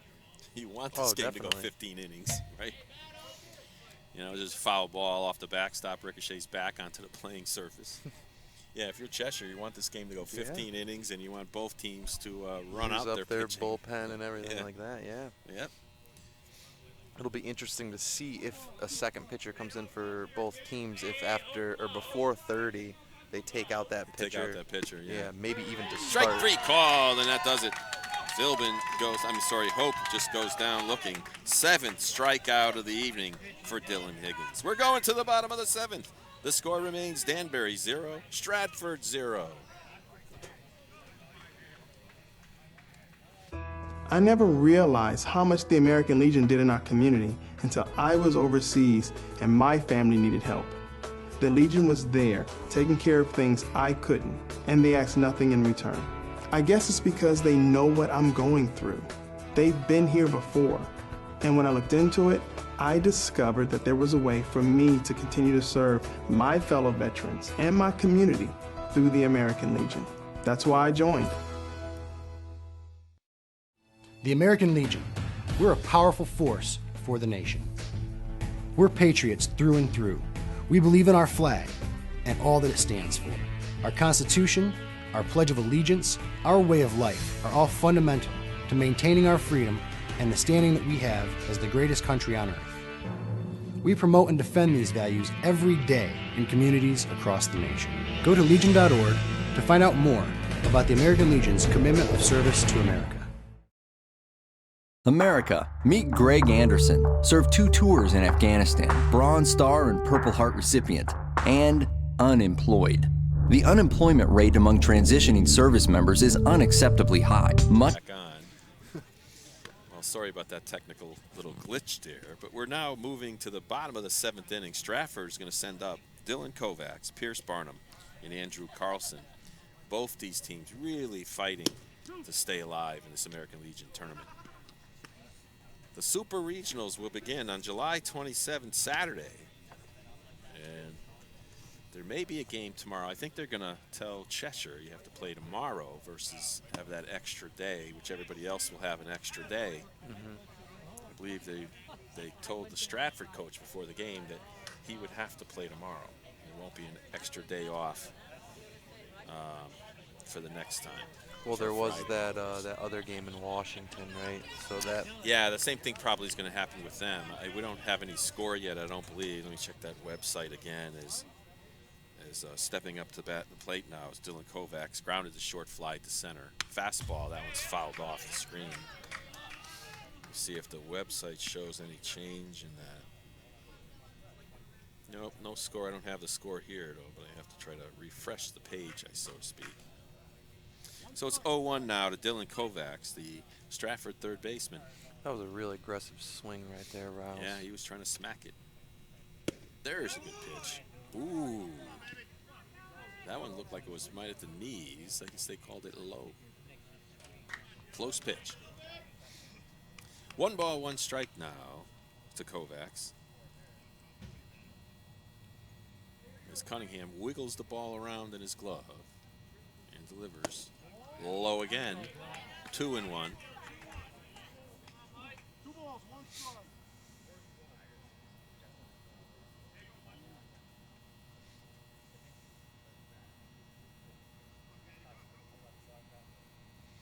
Curveball. That's a strike. That one broke in there nicely. Yeah. Even it out. See, that's what Cunningham has the ability to do. There's a 2-0 curveball. You know, a lot of pitchers just throw it in for a fastball. I mean, a 2-1 rather. Yeah. Another curve misses low. Yeah, being able to throw that curveball behind the count is huge. It's huge. Absolutely. You know, if you're a batter, you're thinking, I'm getting a fastball. Yep. So the payoff pitch now to Kovacs. Pops foul out of play. And just bounces around back there towards the road behind us. And we'll do it again. As we said before, this usually favors the hitter. Yep. He keeps staying alive as the pitcher has to keep throwing strikes. Time is called, and the pitcher started the windup. Stops.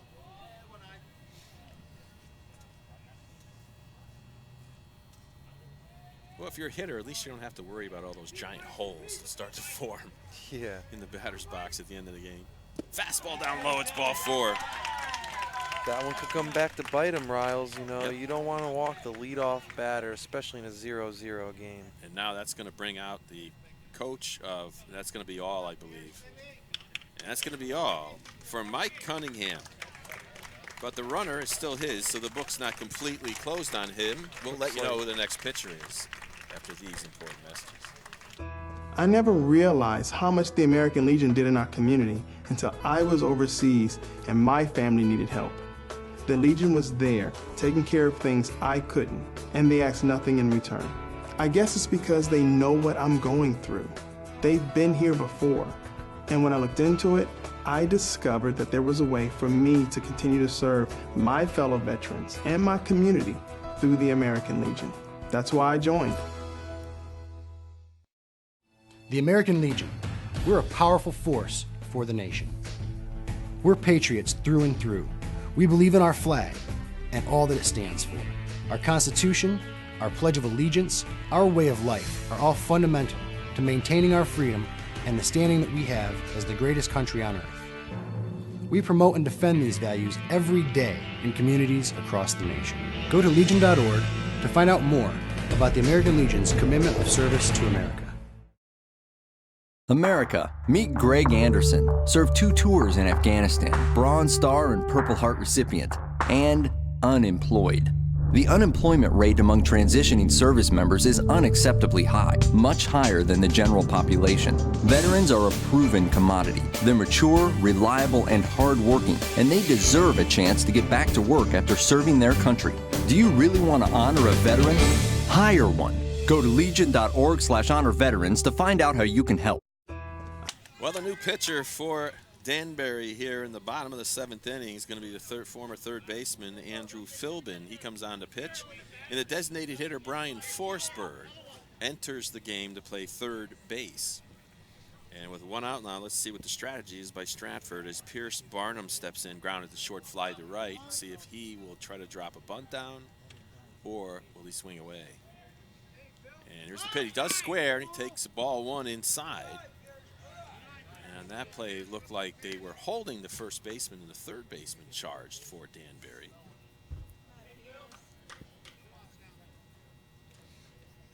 As Philbin checks the runner. They do bunt it. It's popped up, but it's a bunt, 2 bunt. Nobody's covering third now. He's not looking, so the runner just sort of slowed down at second base. If he had been flying past second, he could have kept going to third maybe, perhaps.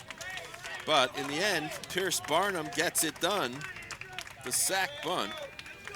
Now you've got Andrew Carlson coming up. Yep, Andrew Carlson, who walked and popped the first.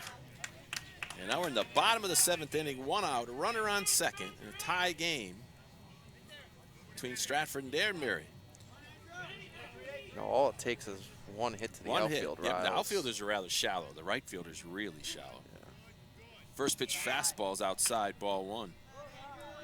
Yep. The winner moves on to then have to play Cheshire and beat them twice to move on to the Super Regionals. The loser, season ends. Fastball in there for a strike. Good hard fastball that time by Philbin rather, sorry. Yeah, you know, if they get left on the field right here, Riles, it's going to be devastating, you know. Like, they played such a great game, Danbury. They certainly did. Here's the pitch. There's a bunt attempt, and it's fouled off. Not a bad idea when you think about it. If you're playing back at third, why not bunt? You can get that runner down to third base, and you're safe at first. You still got a runner at third with 1 out.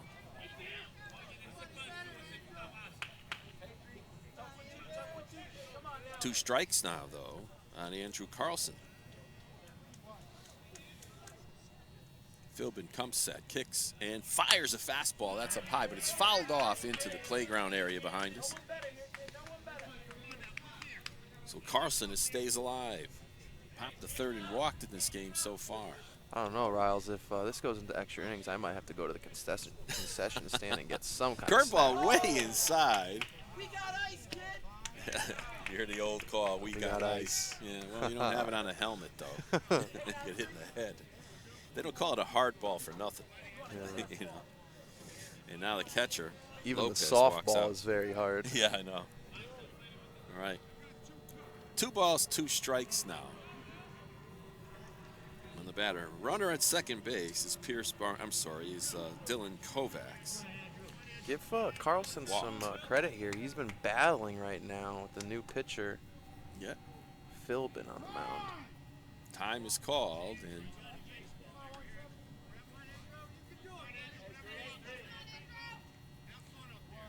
You hear them giving some encouragement. Have fun out there. yeah. Fastball outside.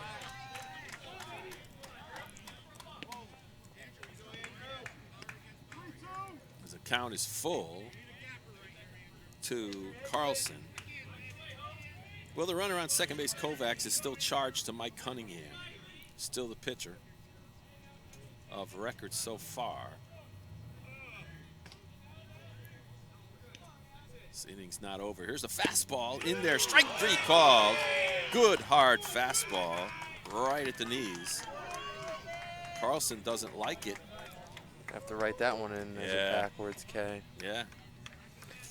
You know, you It's got a to be big aggressive strikeout. there, though, Riles. You know, that one was borderline. That could have been a ball, could have been a strike, but with a full count, you got to be aggressive as a batter. You No have one to wants try to to see any protect. walks. That's what they call it, protecting. Well, the other thing was he was fouling off the high fastballs, and that one, I guess, you know, down low, maybe he's a better high fastball hitter. We don't know. Yeah. You know, it's hard to say. But in any event, Logan Zazima steps in, takes first pitch curve for a strike. Yeah, Lazima, he walked and K'd his last 2 at-bats. Yep.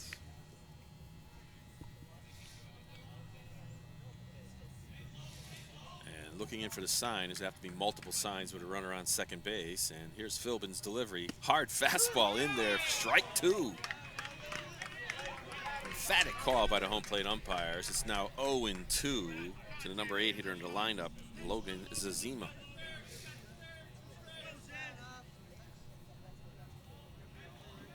And Philbin deals the 0-2 up high, not chasing it, is Zazima. Good waist pitch. Yeah. Trying to get him to chase. See if he would chase that high fastball that looks good, but is not.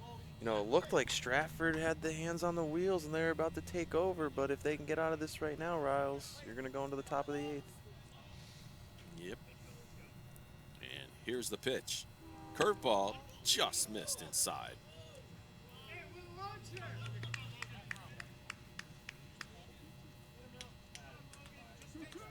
Two balls, 2 strikes now to Logan Zazima, trying to be the hero here this evening at Penders Field. All they need is a base hit. They've been stingy here tonight as each team has only had 1. And the Stratford one could be a little controversial as it's snow coned off the shortstop's glove.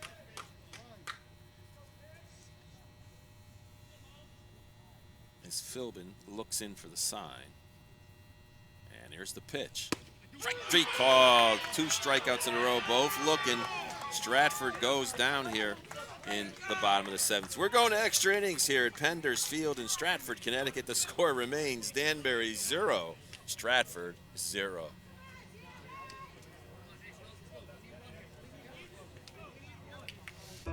I never realized how much the American Legion did in our community until I was overseas and my family needed help. The Legion was there, taking care of things I couldn't, and they asked nothing in return. I guess it's because they know what I'm going through. They've been here before.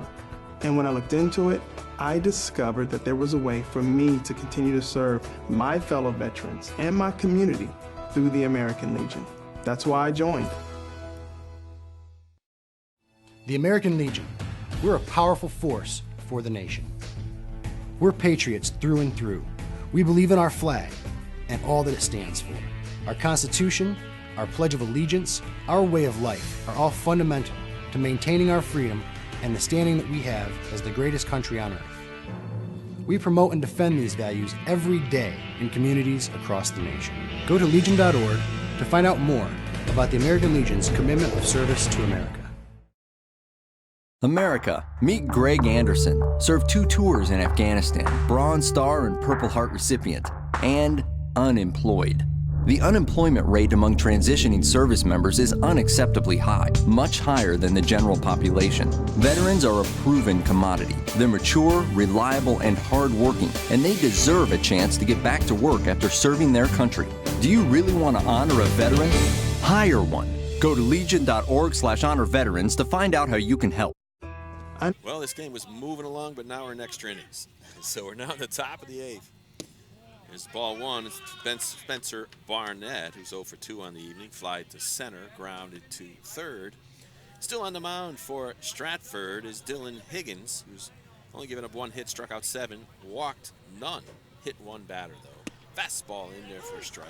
He's been stellar, Jim. Higgins has just been that good. Yeah, Riles, you know, there's only been 2 guys on, and that was in that second inning where we had a base hit and a hit by pitch. Other than that, he's been flawless. Yep, there's strike 2 on that curveball. Continues to just keep pounding the zone and getting ahead on batters. I like to see that percentage of strikes and balls. Yeah, if we had a pitcher tendency chart, we'd be able to check that out. Yeah, we would check that, yeah. Time is called by the batter, Barnett. He'll be granted it. Well, you have to give a lot of credit to Andrew Philbin to come in with that runner on. Oh, yeah, that was huge. With and nobody then out. The guy bunted. He just came in. There's a foul ball right side. That'll be out of play. You know, if Stratford could have, there was nobody on third. If they could have gotten to third there, that would have changed the whole dynamic of the game. Now especially you can squeeze him in. Squeeze him in, yeah. Yeah, now you can sack. You could either safety squeeze him in or suicide squeeze him in. Higgins wiggles that ball around his glove. Now throws a curveball. Swing and a miss. Strike 3. So Barnett goes down swinging. That's the 8th strikeout today for Dylan Higgins. Yeah, Riles, and we talked in the break, you know, Higgins has pitched the whole game. His pitch count to 105 has to be coming up soon, so we don't know when his last batter will be. Yeah. You have a official here from the Connecticut American Legion who checks it every inning in the tournament. There's always a site director here from the American Legion. Number 2 here, Ian Nett showing bunt to start. Yeah, takes ball 1 down low. Ian Nett is hit by a pitch, popped to the pitcher, and there's a fastball inside.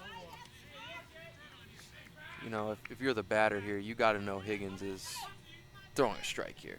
Yeah. 2-0, he's always laid that fastball right in there. You need to be aggressive here. He misses there, though. It's 3-0. So now you have to take. I don't know why you complain. They've been not having that many base runners, you think. Yeah. Ionetta would say, okay, I get on again. Strike.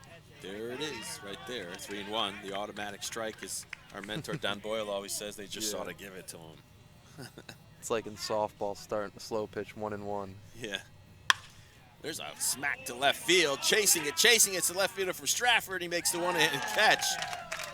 Not an easy one for the left fielder, Brian Teskey, but he makes it. So there's 2 up, 2 down here in the top of the 8th. Ethan Osoria comes up now. He struck out line to short. And no coach coming out to take out Higgins, so you got to think he's going to be able to finish this 8th inning. Oh, we should probably change it on the scoreboard. There we go, 8th. Yep.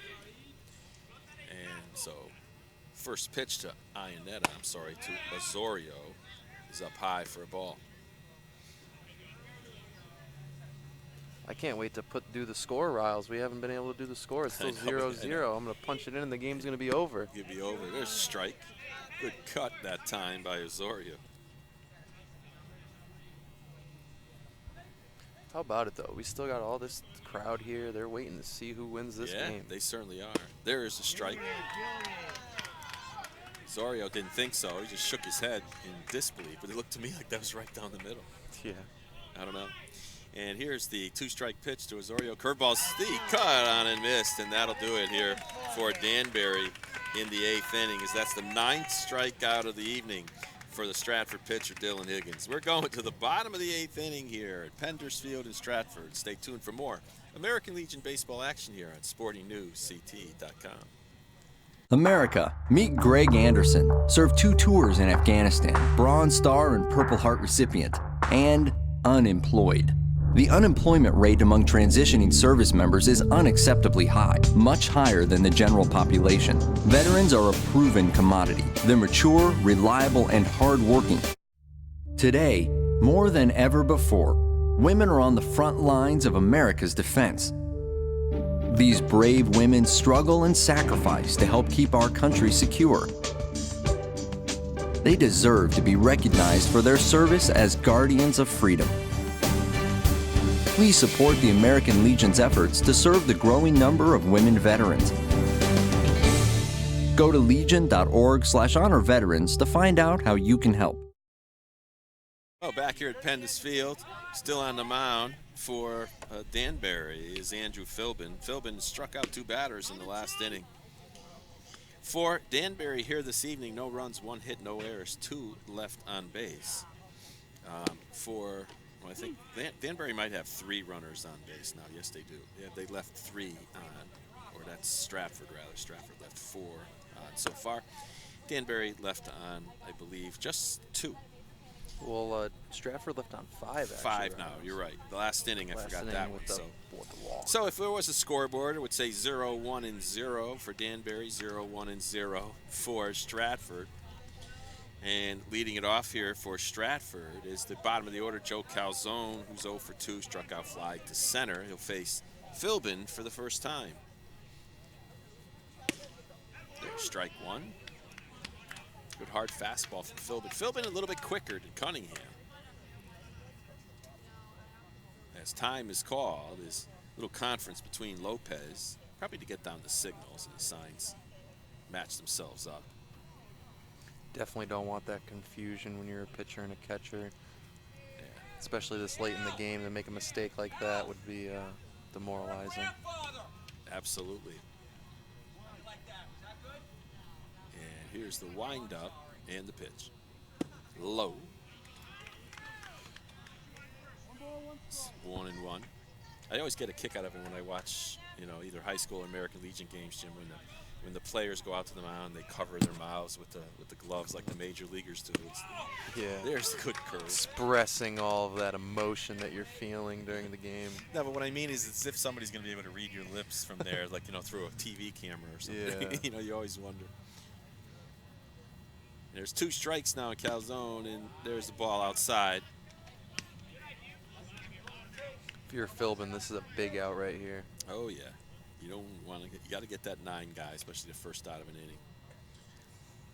First pitch strikes, first batter outs. Where did we hear that before? Bob Kello. Former coach at Seymour High School.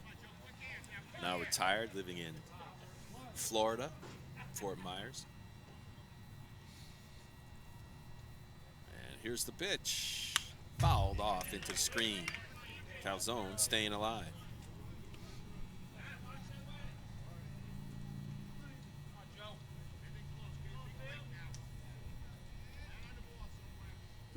Two balls, 2 strikes to Joe Calzone, the Stratford catcher.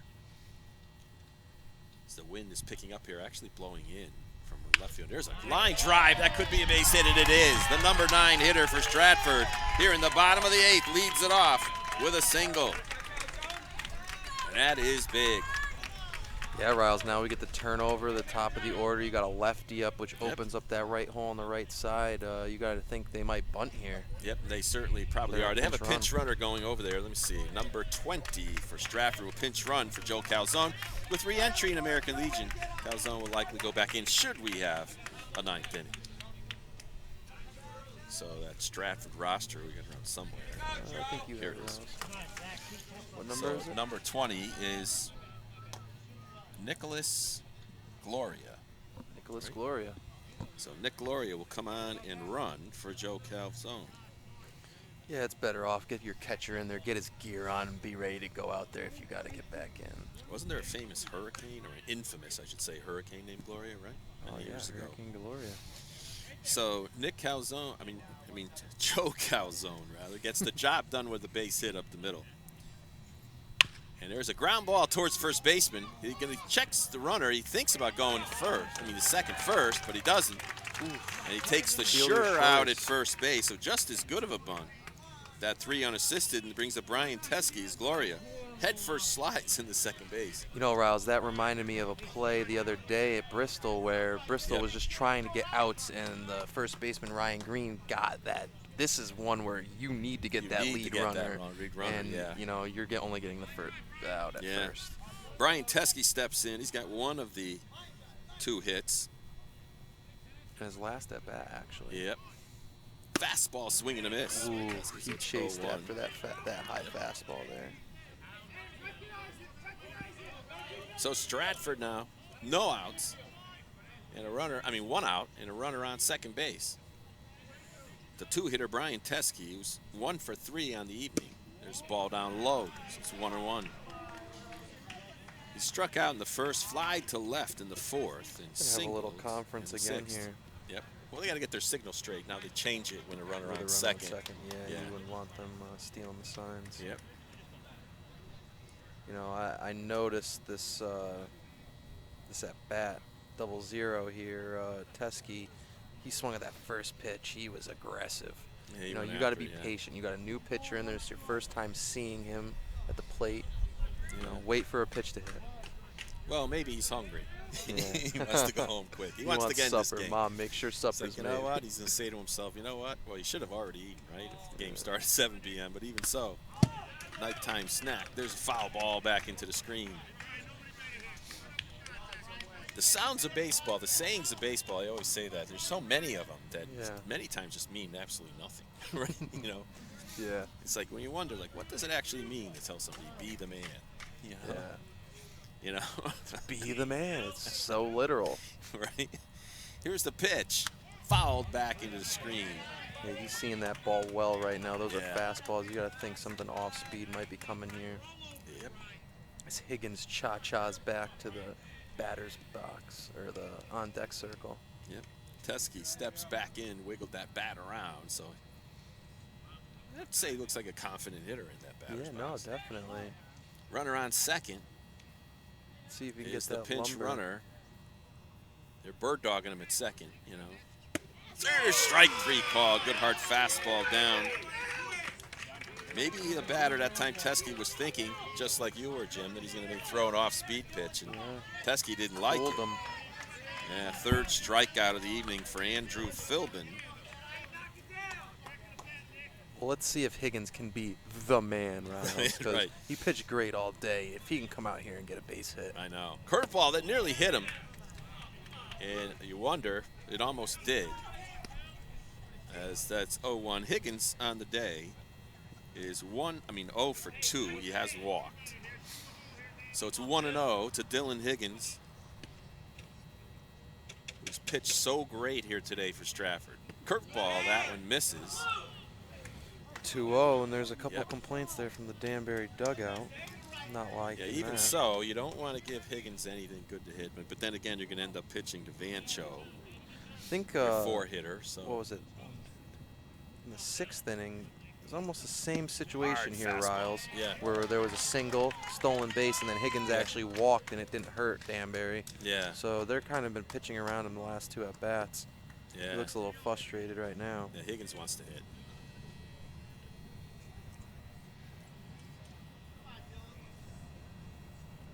And if you're Cheshire, you got to be loving every minute of this, right? I mean, the game going into extras, pitchers, Philbin throwing more and more pitches, hoping that it even goes even further. There's a base hit to the middle.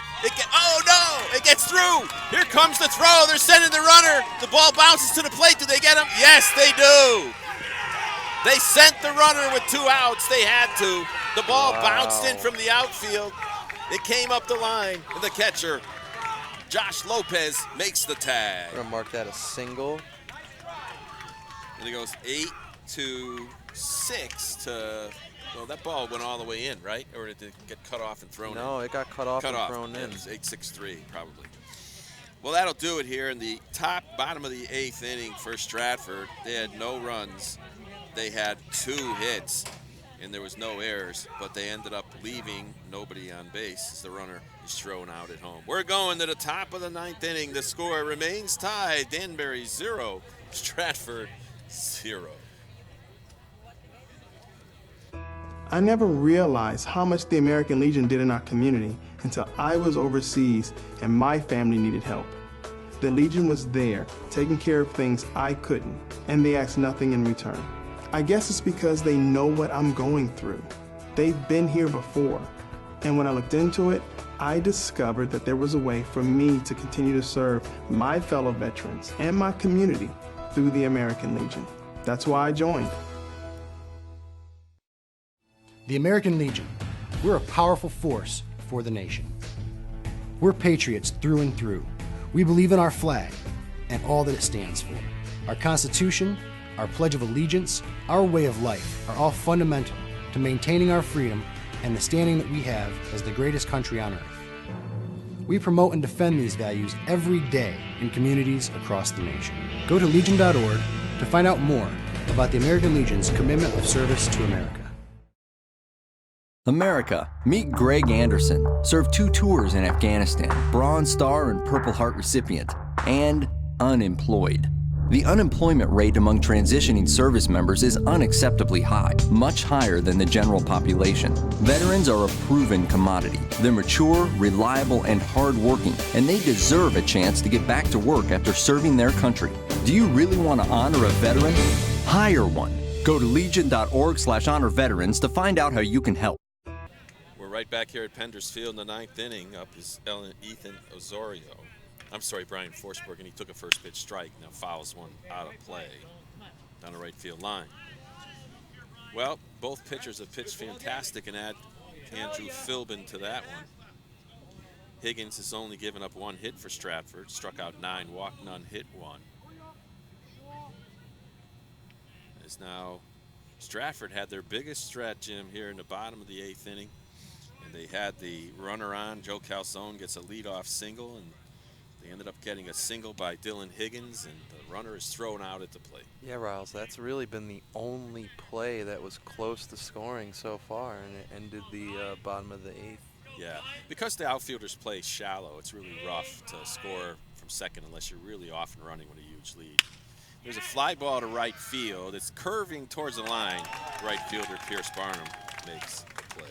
Scored out on an F9, and Higgins gets the leadoff batter here in the top of the 9th inning. And up comes the top of the order with Josh Lopez. Still on the mound. Yeah, so I don't know what the pitch count is, but he must have been getting out of a lot of one-pitch outs, I suppose.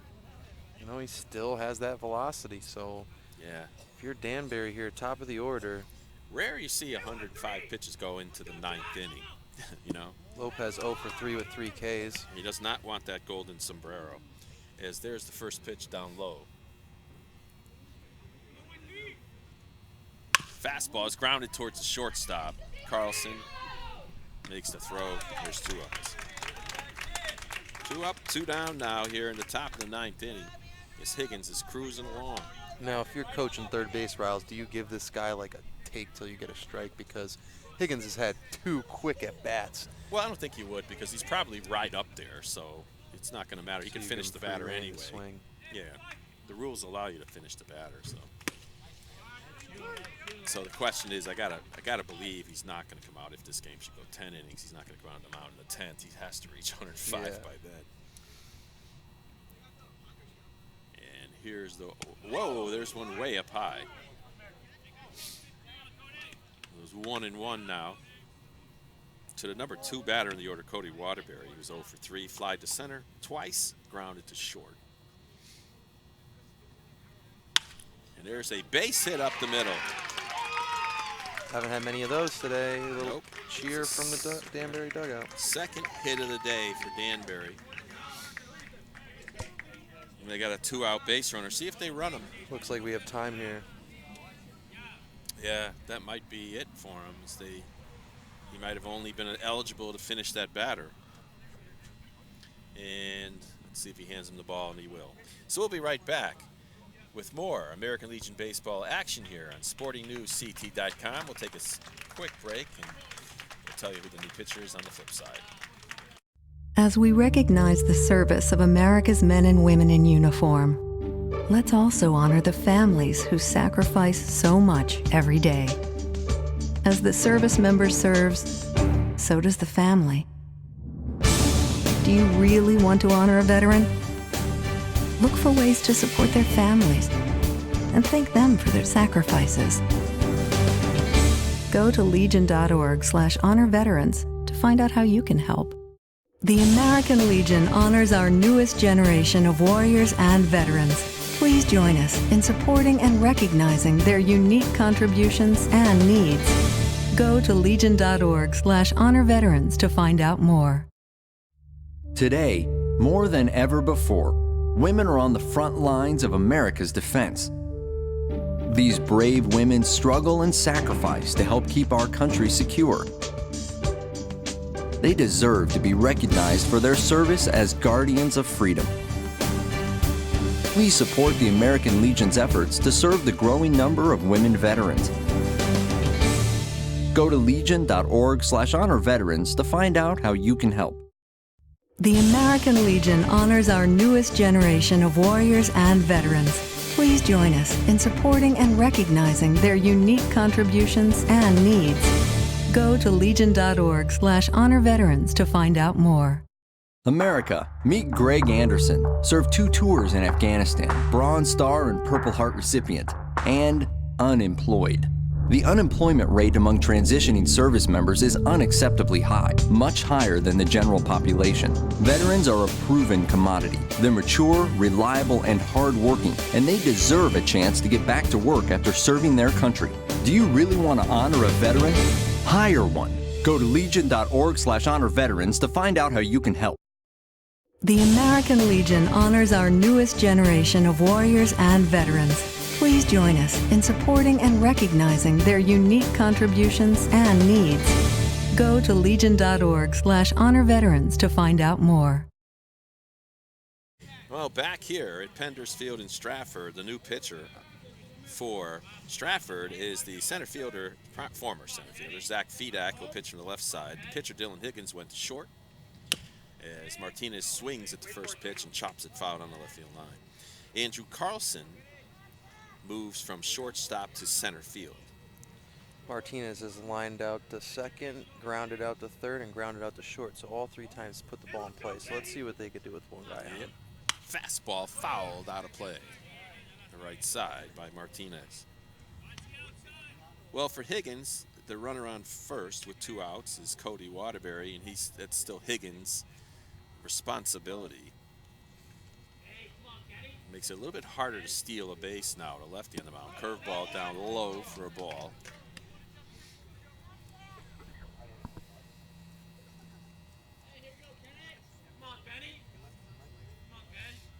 And here's the pitch. Fouled off again. This one back down.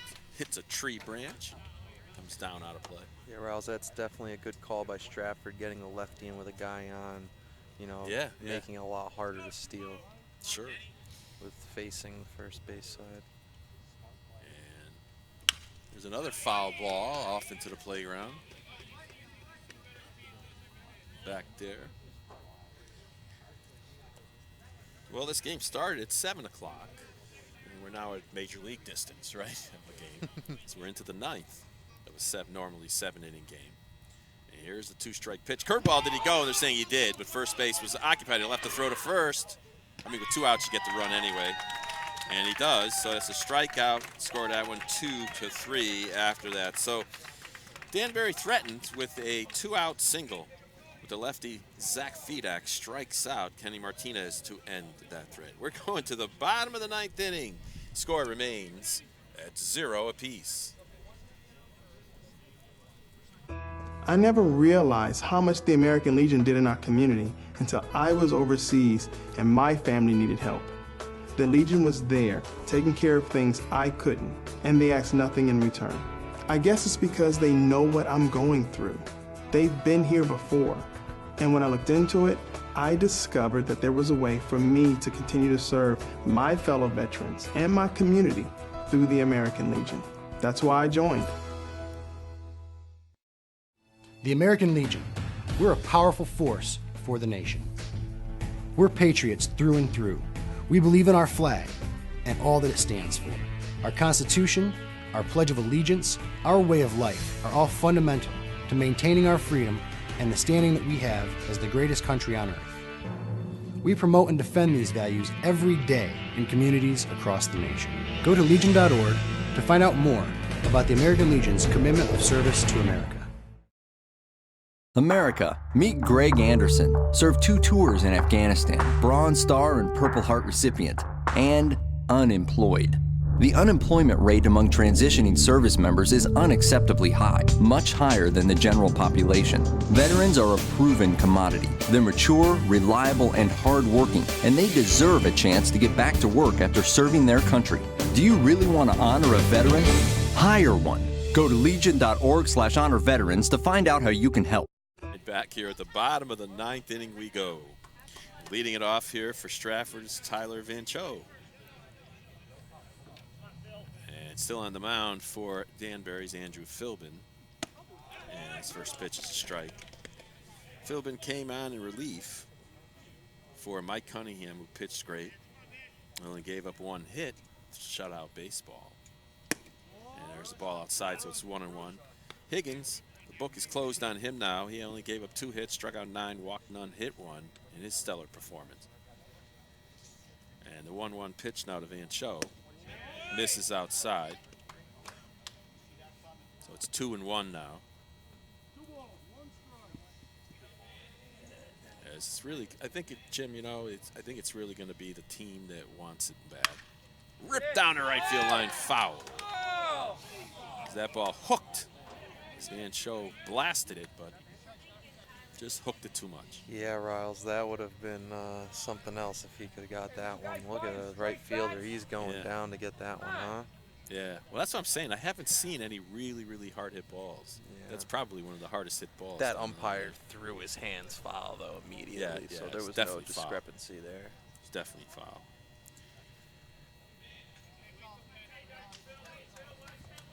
Was it 2-2? Yeah. Setting up outside on him. Fastball, they get him. He chased it, tipped it right into the catcher's mitt. 4th strikeout. As a pitcher, that kind of takes the stress off for that inning, getting that leadoff K. 4th strikeout for Philbin, who came on in relief with 1 on and nobody out in the 7th. And proceeded to strike 2 batters out after a sac bunt. And up comes Dylan Kovacs, who's 0 for 2. And he fouls the ball all the way back into the playground.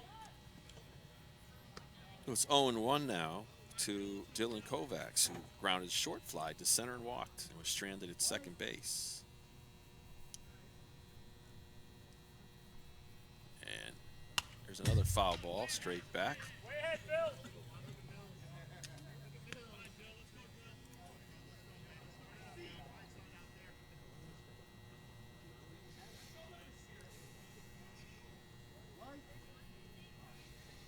And here's the 2-strike pitch to Kovacs. It's outside for a ball.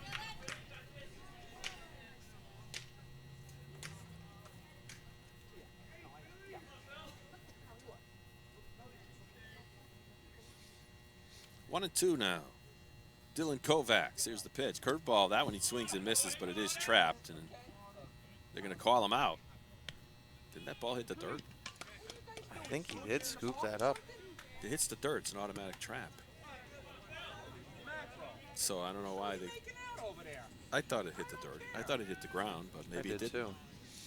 Maybe it didn't. 2 Ks. But if I'm the catcher, I think I throw it down anyway, just to make sure. Yeah. So what if they appeal it, and then the first base ump says no? He didn't end up staying on first. You stay on first. Yeah, curveball in there for a strike. Pretty pitch that time by Philbin. Yeah, Philbin's starting to settle in right now. Pierce Barnum, who's 0 for 2 with a sac bunt. Curveball, swing and a miss.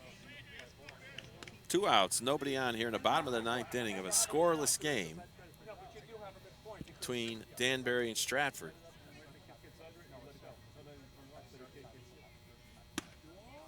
And there's ball up high. Now you got to think, does Stratford come back out with the pitcher that they left off with, number or a different one? Fedak?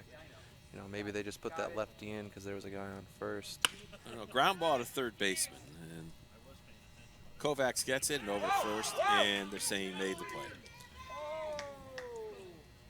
Score down to 5-3, so 3 up, 3 down here in the top of the, in the bottom of the 9th inning. We're going to go to the top of the 10th inning here from Penders Field in Stratford. We'll be right back after these important messages. America, meet Greg Anderson. Served 2 tours in Afghanistan, Bronze Star and Purple Heart recipient, and unemployed. The unemployment rate among transitioning service members is unacceptably high, much higher than the general population. Veterans are a proven commodity. They're mature, reliable, and hardworking, and they deserve a chance to get back to work after serving their country. Do you really want to honor a veteran? Hire one. Go to legion.org/honor veterans to find out how you can help. Today, more than ever before, women are on the front lines of America's defense. These brave women struggle and sacrifice to help keep our country secure. They deserve to be recognized for their service as guardians of freedom. Please support the American Legion's efforts to serve the growing number of women veterans. Go to legion.org/honor veterans to find out how you can help. Well, here we go in the top of the 10th inning here at Penders Field in this playdown game between Danbury and Stratford. I'll tell you, neither team has been able to put something across. No runs, 2 hits for Danbury. They left 3 runners on base. Neither team has committed an error here this evening. For Stratford, no runs on 3 hits. They've left 6 runners on base. On the mound, in relief of the starter, Dylan Higgins, is Zach Fedak, who came in with 2 outs in the 9th inning. Leading it off here for Danbury will be Andrew Carlson, the shortstop. It'll be leading. Flip the scoreboard over, Steve. That's Andrew Philbin. Yeah, our pitcher at the moment for Danbury. Swings and a miss. He's got one of the hits here today for Danbury. He got that hit way back. Seems like yesterday. Second inning with a stolen base. Yeah, seems like yesterday. Grounded out so to third and popped up to the pitcher. And the 0-1, swing and a miss. It's 0-2 now. Well, both the starters just pitched fantastic. I mean, Higgins just, 2 hits. Struck out 9. Cunningham didn't have as many strikeouts, but slow chopper to the shortstop. They'll have to hurry, and they got him. Great play by Dylan Higgins. Had enough speed left in his arm from pitching those 9 innings to make that throw to first base, and now you know why he went from the mound to short instead of somewhere else. And there's 1 out now in the top of the 10th inning. Justin Hope steps up. He struck out twice, line to the pitcher. His second time up. Yeah, Riles, watching Higgins grab that ball, he's looking more and more like a former Derby player, Mike Eppolito, more and more to me, with the rolled up pants with the socks high and pitching and playing shortstop. There's strike 1 now to Justin Hope. A little bit different. You like to go righty-lefty, righty-lefty. Some coaches on the pitching as well. There's a curveball down and in for a strike. Can't really complain much about that pitch. It's like right down the middle. Yeah, Hope looked confused there. That was a great curveball coming in from the other side of the batter's box. He's got 2 strikes on him now. Fastball, that one's fouled on the right side towards the snack shack. Well, they must have done a good business here this evening with a 10-inning game. Yeah, you think they have delivery, Riles? Yeah, we'll have Uber Eats. Let's go get something down there and bring it here, right? Yeah. Here's the 2-strike delivery. There's a slow roller to the second baseman, Zazima. Grabs it, tosses it over to Vancho for the easy you watch that ball roll over there. That did not hop once. No, Riles. I know. If you're the second baseman, you're like, how easy does that get? It's like a cue ball on a pool table. Yeah. Just like went straight there to him. Stepping up is Spencer Barnett. He's 0 for 3. Fly to center ground at the third base and struck out. First pitch to Spencer. Cuts on it. Straight back. Yeah. Nice cut. Left field out there, Brian Teskey playing rather shallow. Out center field now is Andrew Carlson. He went out there when Fedak came to the mound. Barnum is still out there in right field. And here's the 0-1 curveball in there for strike 2. That was a good pitch. Yeah, I think these Danbury guys have underestimated him right at this moment. They don't like that curveball down and in from the lefty. And over there at third base, Dylan Kovacs, as we said before, Dylan Higgins going down to short from the mound. Logan Zazima still at second base, Tyler Vancho at first, and behind the plate from the beginning is Joe Calzone. And here's the 2-strike pitch, the fastball. I want to say into the dirt, but into that turf. To the turf. It's got a little ring to it. Yeah. And here's the 1-2 pitch from Fedak. Curveball, that one's low. So Barnett remains alive. Looking forward to the bottom of the 10th. Stratford will have the 7, 8, 9 batters coming up. Carlson, Zazima, and Calzone.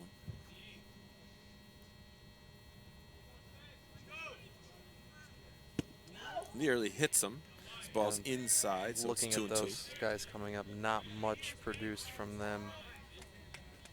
Well, Couple Calzone walks. does have a hit, right? Oh, that was in the ninth The or the 8th. eighth? We had the 8th inning. Calzone had a hit. Started it all off in a hit in the 9th. Their biggest threat of the game, really. Ball 4. A 2-out walk given to Barnett. It brings up Pat Ionetta, the right fielder. He's 0 for 2. Popped to the pitcher, fly to left, and was hit by a pitch. Let's see if they try to run him now. Yeah, you got to put some kind of pressure on the Stratford defense, who hasn't really been stressed out, like you said, Riles. The biggest play Nobody's of the game tested was when Danbury threw out Stratford at home plate. Yep. Big play. Don't blame the coach for sending him 2 outs. No way, you got to. You have to be There's aggressive. been very few hits in this game, so you got to take your shot. They had him. Danbury had to do it. There's a ground ball in the hole. Higgins, he got one over to second. He makes the good throw. Nice throw by Higgins to get the force at second base. So for Danbury in the top of the 10th inning, no runs, no hits, no errors. They left 1 runner on base. That's 4 for the game for them. We'll be back with the bottom of the 10th inning here at Penders Field in Stratford, Connecticut. Stay tuned. The American Legion. We're a powerful force for the nation. We're patriots through and through. We believe in our flag and all that it stands for. Our Constitution, our Pledge of Allegiance, our way of life are all fundamental to maintaining our freedom and the standing that we have as the greatest country on earth. We promote and defend these values every day in communities across the nation. Go to legion.org to find out more about the American Legion's commitment of service to America. I never realized how much the American Legion did in our community until I was overseas and my family needed help. The Legion was there, taking care of things I couldn't, and they asked nothing in return. I guess it's because they know what I'm going through. They've been here before, and when I looked into it, I discovered that there was a way for me to continue to serve my fellow veterans and my community through the American Legion. That's why I joined. All right, back here at Penders Field, we're in the bottom of the 10th inning, 7, 8, 9 batters coming up for Stratford, Carlson, Zazima, and Calzone. Still on the mound for Danbury is Andrew Philbin. And if you're Cheshire, as we've talked about several times in this game, Jim, if you're Cheshire, you're sitting back saying you want Philbin to run out of They want 15 innings. They want Philbin to run out his pitches, and then you want Fedak to run out of his pitches, right? Yeah. So stepping into that batter's box is now Andrew Carlson. Carlson is 0 for 2. He walked once. And his first pitch for Philbin is in there for a strike. Philbin working ahead right now. Yep.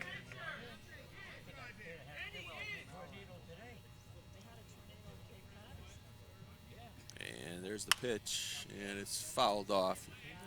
I wonder under American Legion rules, suppose the game goes beyond midnight. Does that mean it's an extra day and somebody else becomes eligible who wasn't eligible today? I don't know. You'd have to, We used to wonder about that in Federation rules when they had a night game. Yeah. There's a foul ball right side. I wondered about that because I was come in after midnight and you pitch. Well, could you pitch 25 then get re-entered after midnight? Yeah, right. I wonder. And I remember I was coaching a high school state championship game, and the game was heading towards midnight. We're going to have to talk to the director about that. Yeah. I would imagine you can, but there's a ball down low. The leadoff hitter, Carlson. 1 and 2.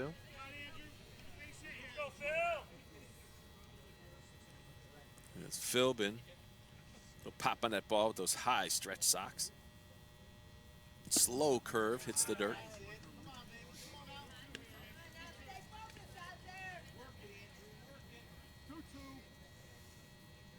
Two balls, 2 strikes now. Andrew Carlson. Fastball, ground ball to the first baseman. Goes down there, and Azoria makes the routine play. 3 unassisted brings up Logan Zazima, struck out twice and walked. Action on the bases has been few and far between here this evening, to say the least. A lot of great pitching tonight, Riles. Yep, they must have known we were coming. And here's the pitch. Curveball, it's over for a strike. Both pitchers, though, really throwing that curveball great and throwing it for a strike. If you're these batters, you got to take that to right field and drive it somewhere. Yep. Out there in right field, Ionetta playing rather short, as both right fielders have been playing short here. The wooden bats. Usually a batter doesn't have the power they do to the opposite field that they do to their pull side. Another curveball. That one misses low, so it's 2 balls, 1 strike, I believe. No scoreboard here at Penders Field.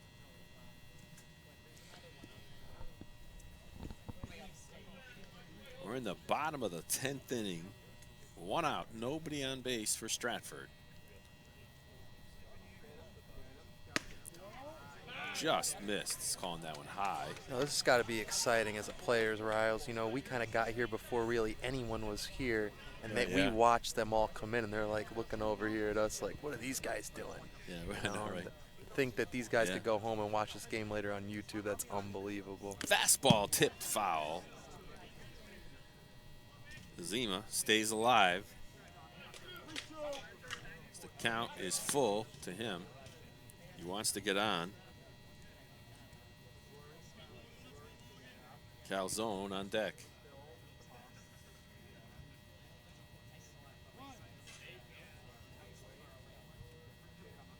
The 3-2 pitch is fouled down the right field line.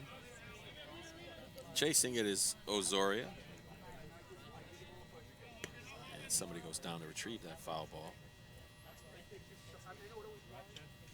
Yeah, those are just some days, you know, when you're in the dugout. Who's got it? Who's on it? Get on that one. Yeah, I know. Make sure it's not the same person. No, nobody likes to shack foul balls, I can tell you that. You know, my head coach, Bob Kello, once told me, VAR, you're out. Go shack balls the rest of the game. Not what you want to hear if you're a player. Yeah, foul ball chopped down the third baseline. I think it was after I was picked off at first base against Sacred Heart. How do you get picked off at first base? My mind must have been out in the ivy out in right field. We'll do it again. And here's the pitch for Philbin. It misses low, so it's ball 4. So Zazima is aboard with a walk. First walk issued tonight by Philbin. And it brings up Calzone with 1 out. See if they think about running Zazima. His last at bat, he had a single. He's flown out to center field and K'd. Yep. See if they can get something turn over to the top of the order. His base hit is actually against Philbin, so sure that catcher Lopez will be trying to give him a different pitch than the one he got a hit on. That one's low for a ball. If you're Philbin there, you wanted that first pitch strike. Yeah. A little low, though. I just got this feeling that maybe there's a hit and run or something coming up here. You got to try something. Yeah. Right? You got to try something. Big All right, leader here's first. the pitch to Calzone with the 1-0. There goes the runner. Here's the throw to second base, and it bounces in with the stolen base. Is Logan Zazima gets that stolen base. Will Riles with 1 out now. You're going to have 2 opportunities now to try to get this guy in for second. And leave Danbury out in the field after 2 perfect teams playing 2 perfect. I know. Lopez actually threw it. It was a low throw, but he threw it on a line. It was on target, but it didn't bounce towards second base. And unable to handle this shortstop as Calzone could be the hero here this evening with a base hit. Yeah, you hate to see one of these teams lose, but one of them is going to have to. One of them has to lose. And there's a strike outside, so Calzone trying to get it in play here. One thing we haven't seen, though, is somebody attempting to get to third base somehow. Yeah. And you wonder if somebody would take a chance. Here it is. Swing and a miss. Strike 3. Big strike out there for Philbin. 5th strikeout for Andrew Philbin. And that brings up the top of the order. Zach Fedak steps in. He's 0 for 4. Grounded to first twice. Grounded to the pitcher and flied to left. 2 outs, that runner will be going on the crack of the bat. He leads off second with a huge lead, and there's ball 1. Tougher to steal third off when a left-handed batter is up, because the catcher has a good view of everything and no obstruction. And here's the 1-0. Fastball hits his foot. Ooh, That's that got did to not hurt. look good. Yeah. It's got to hurt. It's now 1-1 now to Fedak. Yeah, and he's the pitcher, he is too. the pitcher, yeah. Yeah, I know. Yeah. Well, at least he didn't do any push-ups. Well, hey, the stick of lumber is waiting for him right at the plate. Hopefully we saw a hitter in Bristol get hit by a pitch and immediately start doing push-ups. It's never a dull moment. Girls, you like that one? I caught you. I caught you. I see. And as Philbin looks in for the pitch from Lopez. Rouse, if I'm looking out here at the defense, there's so much room in right center right now. All he has to do is pull that ball over the second baseman's head. Yep. Ooh. Strike. Pretty curveball by Philbin. Yeah, I know the right fielder's playing shallow.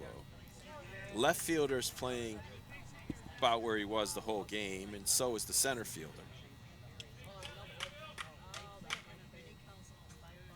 Defense basically playing him straight up. The shortstop bird dogging the runner. He has a huge lead, and they're swinging and a miss, strike 3. It doesn't matter if you could strike the batters out, as Stratford leaves another one. No runs, no hits, no errors, 1 runner on base. Stratford has left 7 runners on base here this evening. We're going to the 11th inning here at Penders Field in Stratford, Connecticut, between Danbury and Stratford. No score. As we recognize the service of America's men and women in uniform, let's also honor the families who sacrifice so much every day. As the service member serves, so does the family. Do you really want to honor a veteran? Look for ways to support their families and thank them for their sacrifices.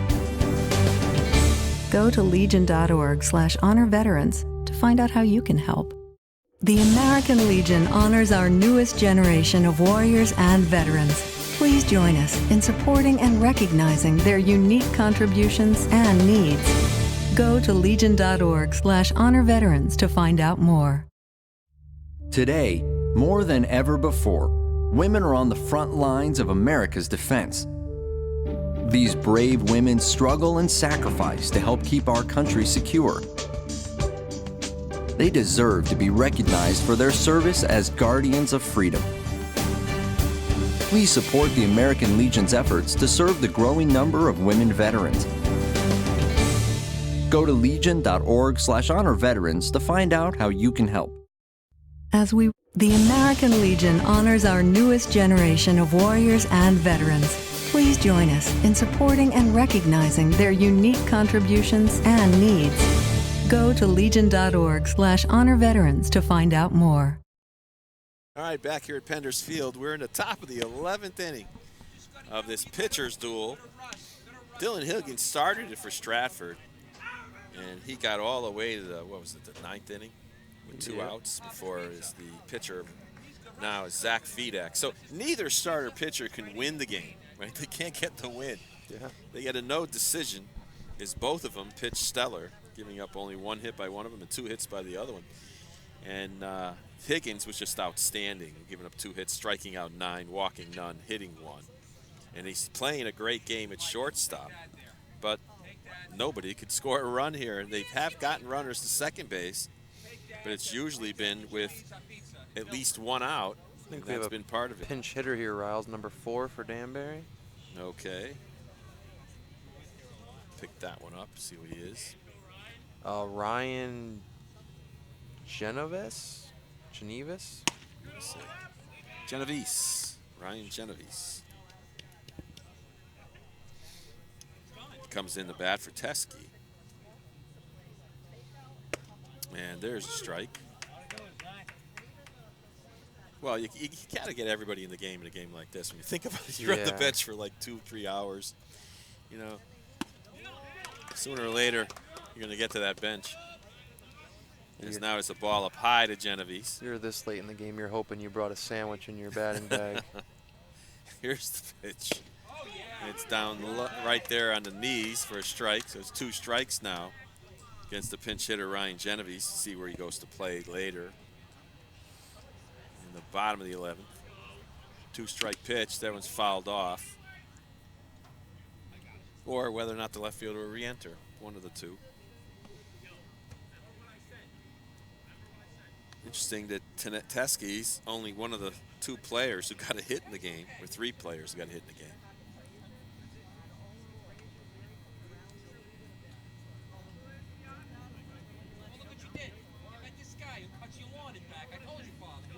And Fedak delivers way up high, and it's ball 4 to Genovese.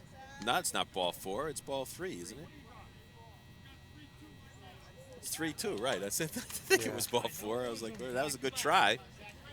Riles, no, that wasn't for Teskey. That was for Ethan Oziria, the first baseman for Danbury, right? No, I thought he came in now for Teskey. Is that Calzone? The last bat in the last inning was Fedak. Stratford. Oh, I'm sorry. You're right. I flipped that scoreboard over, Riles. That score sheet. He comes in for Osorio, right? So after a little mix-up there, now foul ball, still full count. He's still battling away. Osorio had struck out twice and lined out. Oh, I thought he went. They're saying he did. He struck out. That's the first Stratford strike, second strikeout for Fedak. Stratford fans getting a little rowdy here. Yeah. Brian Forsberg, the designated hitter who had to come into the game, play third base. Right, he comes up now. Yeah, he's 0 for 3. Yeah, Cade, 3 unassisted. Yep. And fly out. There's a base hit to right field, but there could be a play at first. Oh, he got by him. Got by the right fielder, but not enough to go anywhere. You know, when you play that shallow in first base, I have seen teams throw a guy out at first from right field. Yep. So that's a base hit for Forsberg. Forsberg. Yep. One out. Only the 3rd hit of the game for Danbury. Brings up the top of the order in Lopez. Lopez has struck out 3 times, grounded to short. You still got to think now with Fedak on the mound, the lefty, not an option to really steal here unless you get a go great first jump. move and take your pick. You know, you can take a gamble. You run on first move. We haven't seen him throw over yet. Fastball is in there for a strike. Ooh, Danbury thought that was a little high.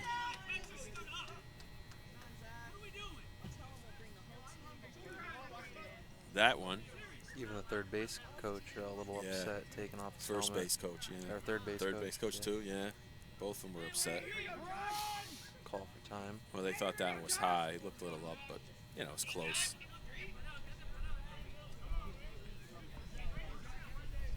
No, the catcher kind of stood up, which kind of blocked the umpire's view. I was kind of surprised he called that one. Curveball nearly hits the batter.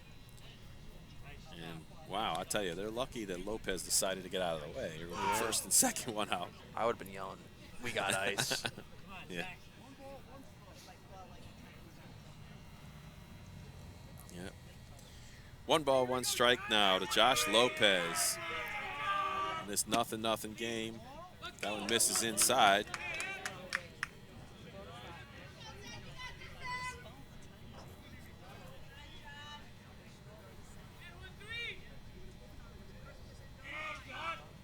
Fastball cut on and missed by Lopez.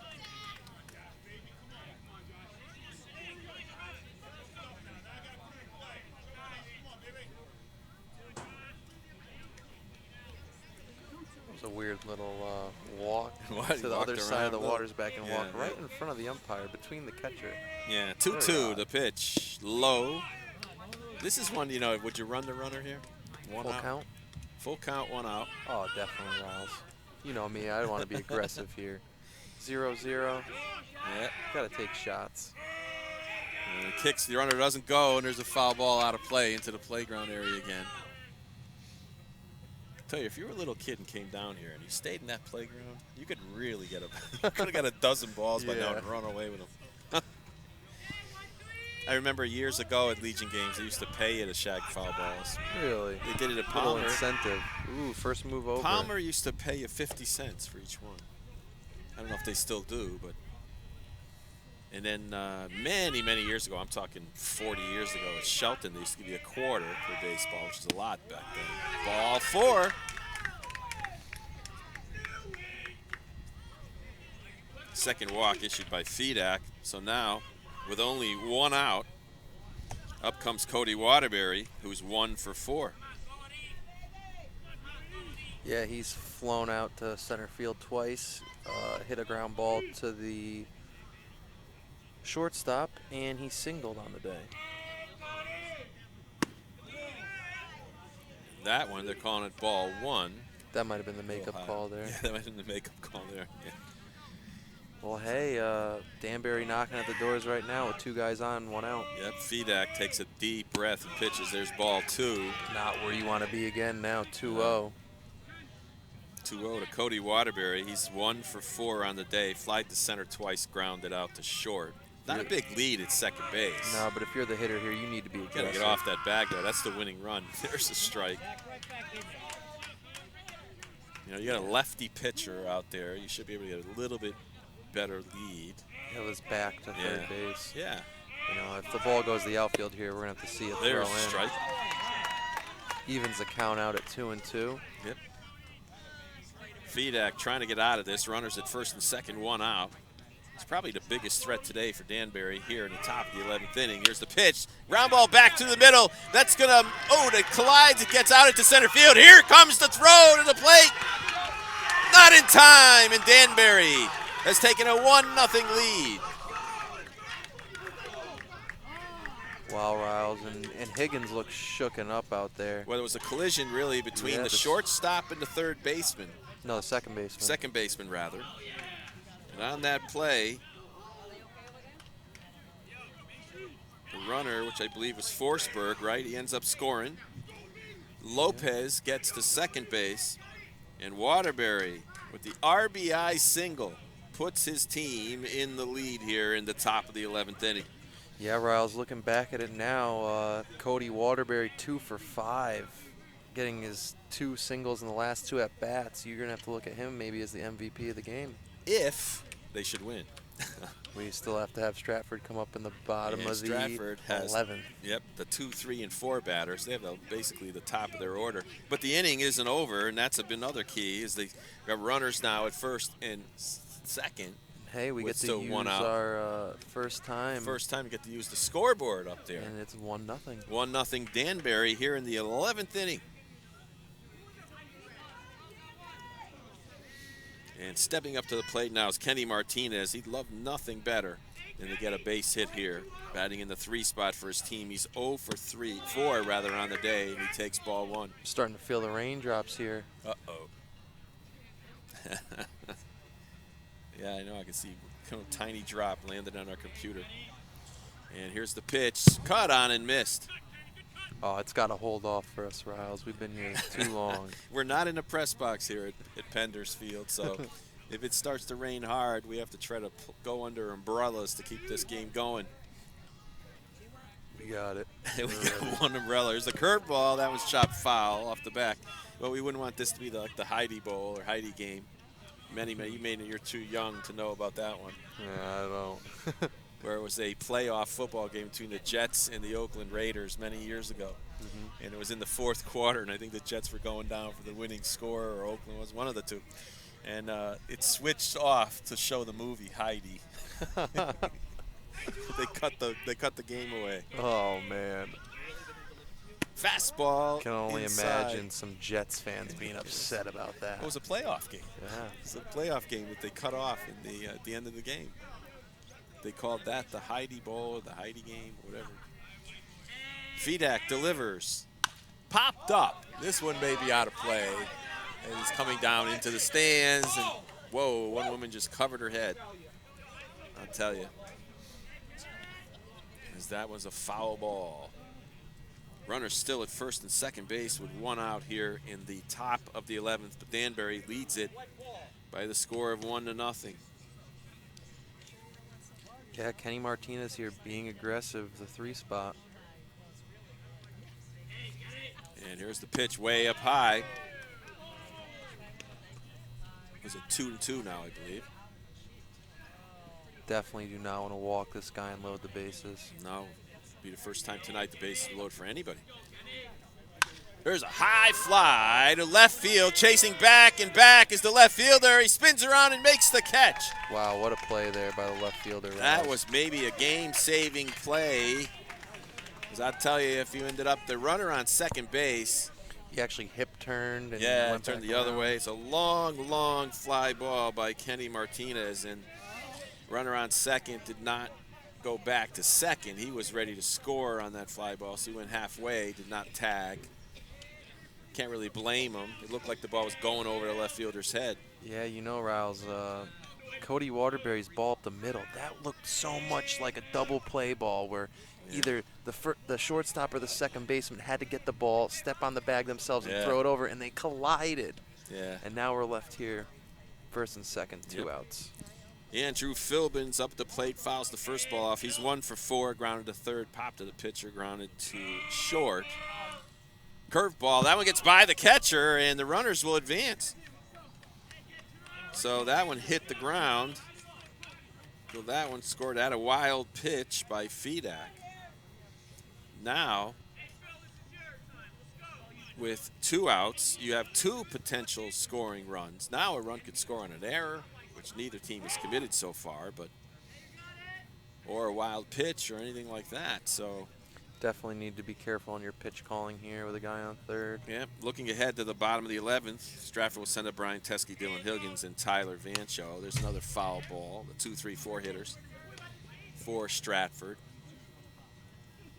Both starters pitched fantastic. Higgins, 2 hits, 9 Ks, 1 hit batter. Cunningham, only 3 Ks, but only gave up 1 hit. Walked 3, but he pitched shutout ball. And here's the pitch inside for a ball.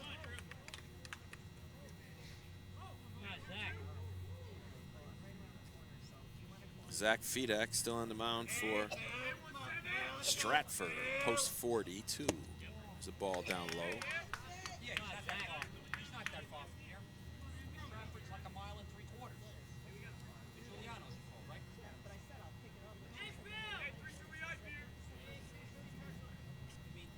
Fedak from the kick.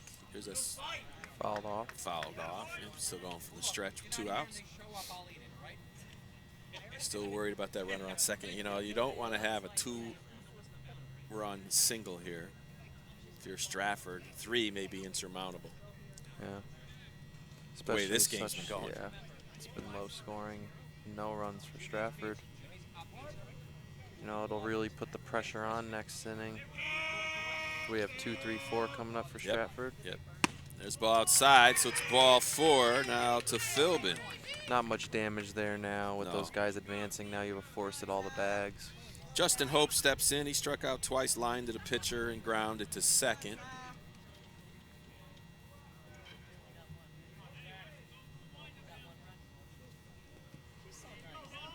Finally, a 1 would go up on the scoreboard for Danbury. And there's a strike right at the knees by Fedak.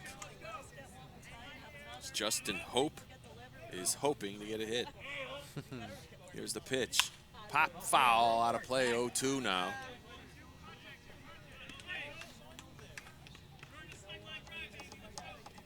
Bases are loaded, 2 outs. Top of the 11th inning, Danbury with a slim 1-0 lead.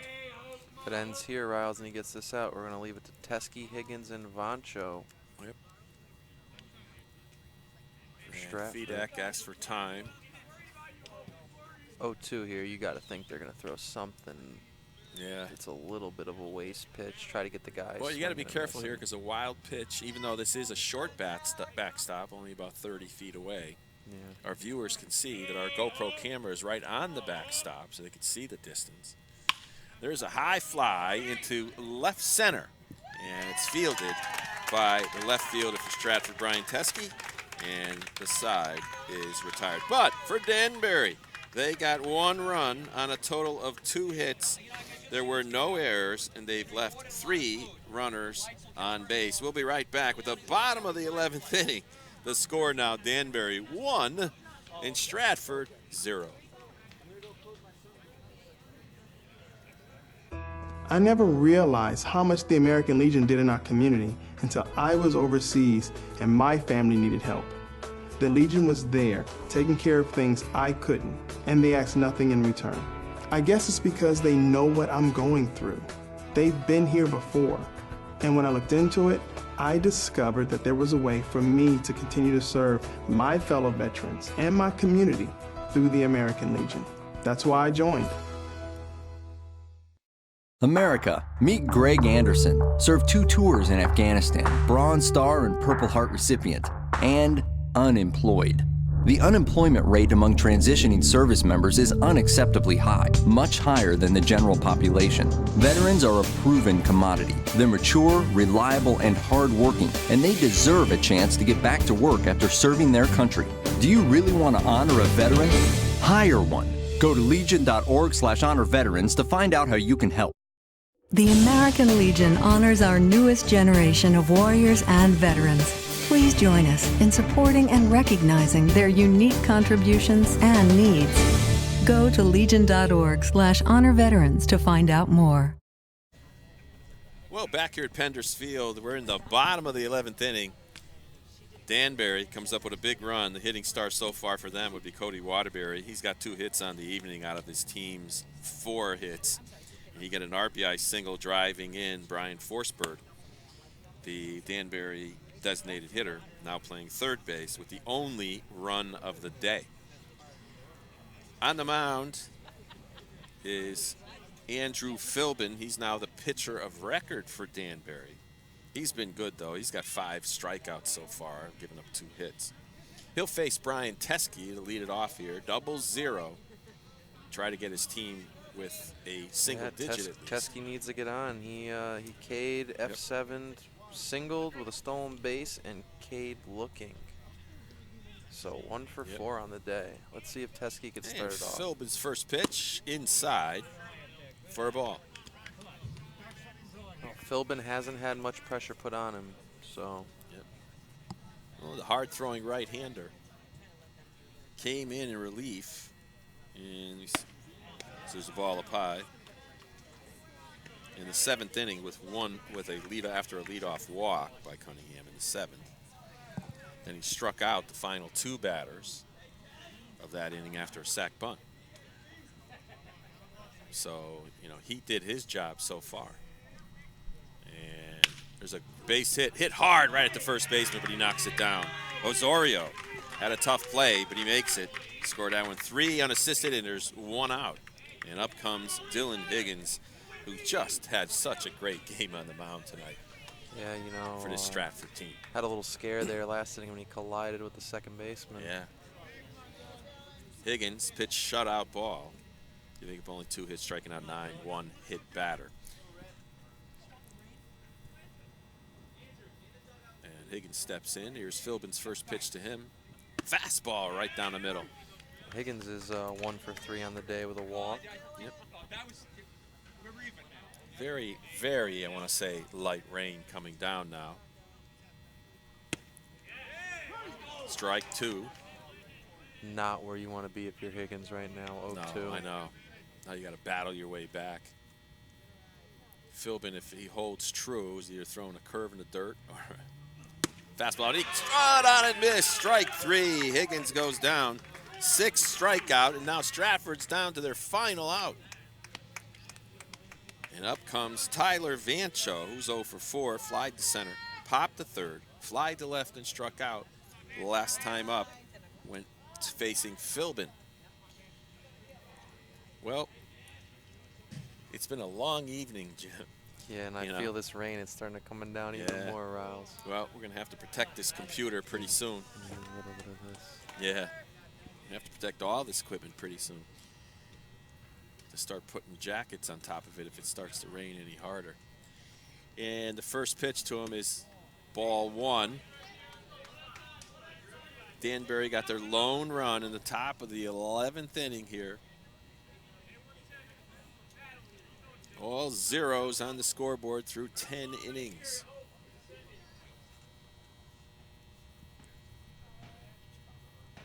And Philbin trying to get the win here tonight, to keep his team alive. There's a ground ball to the first baseman who backhands it. Osorio steps in the bag, and Danbury has survived with a 1-0 victory over Stratford.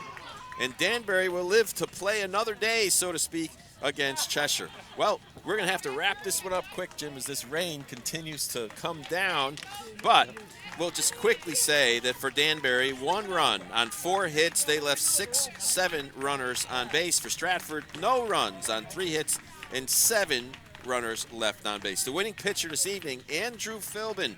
The loser will be Zach Fedak. Well, that'll do it here from Penders Field in Stratford, Connecticut. For Steve Riley and Jim Vartelis, great game, Jim. Great job, Riles. Yep. I'll hopefully be with you tomorrow. Yep, and we'll be back tomorrow with more American Legion baseball action here at SportingNewsCT.com. From Penders Field in Stratford, Connecticut, one more time, the final score, Danbury 1 and Stratford 0. Good night, everybody.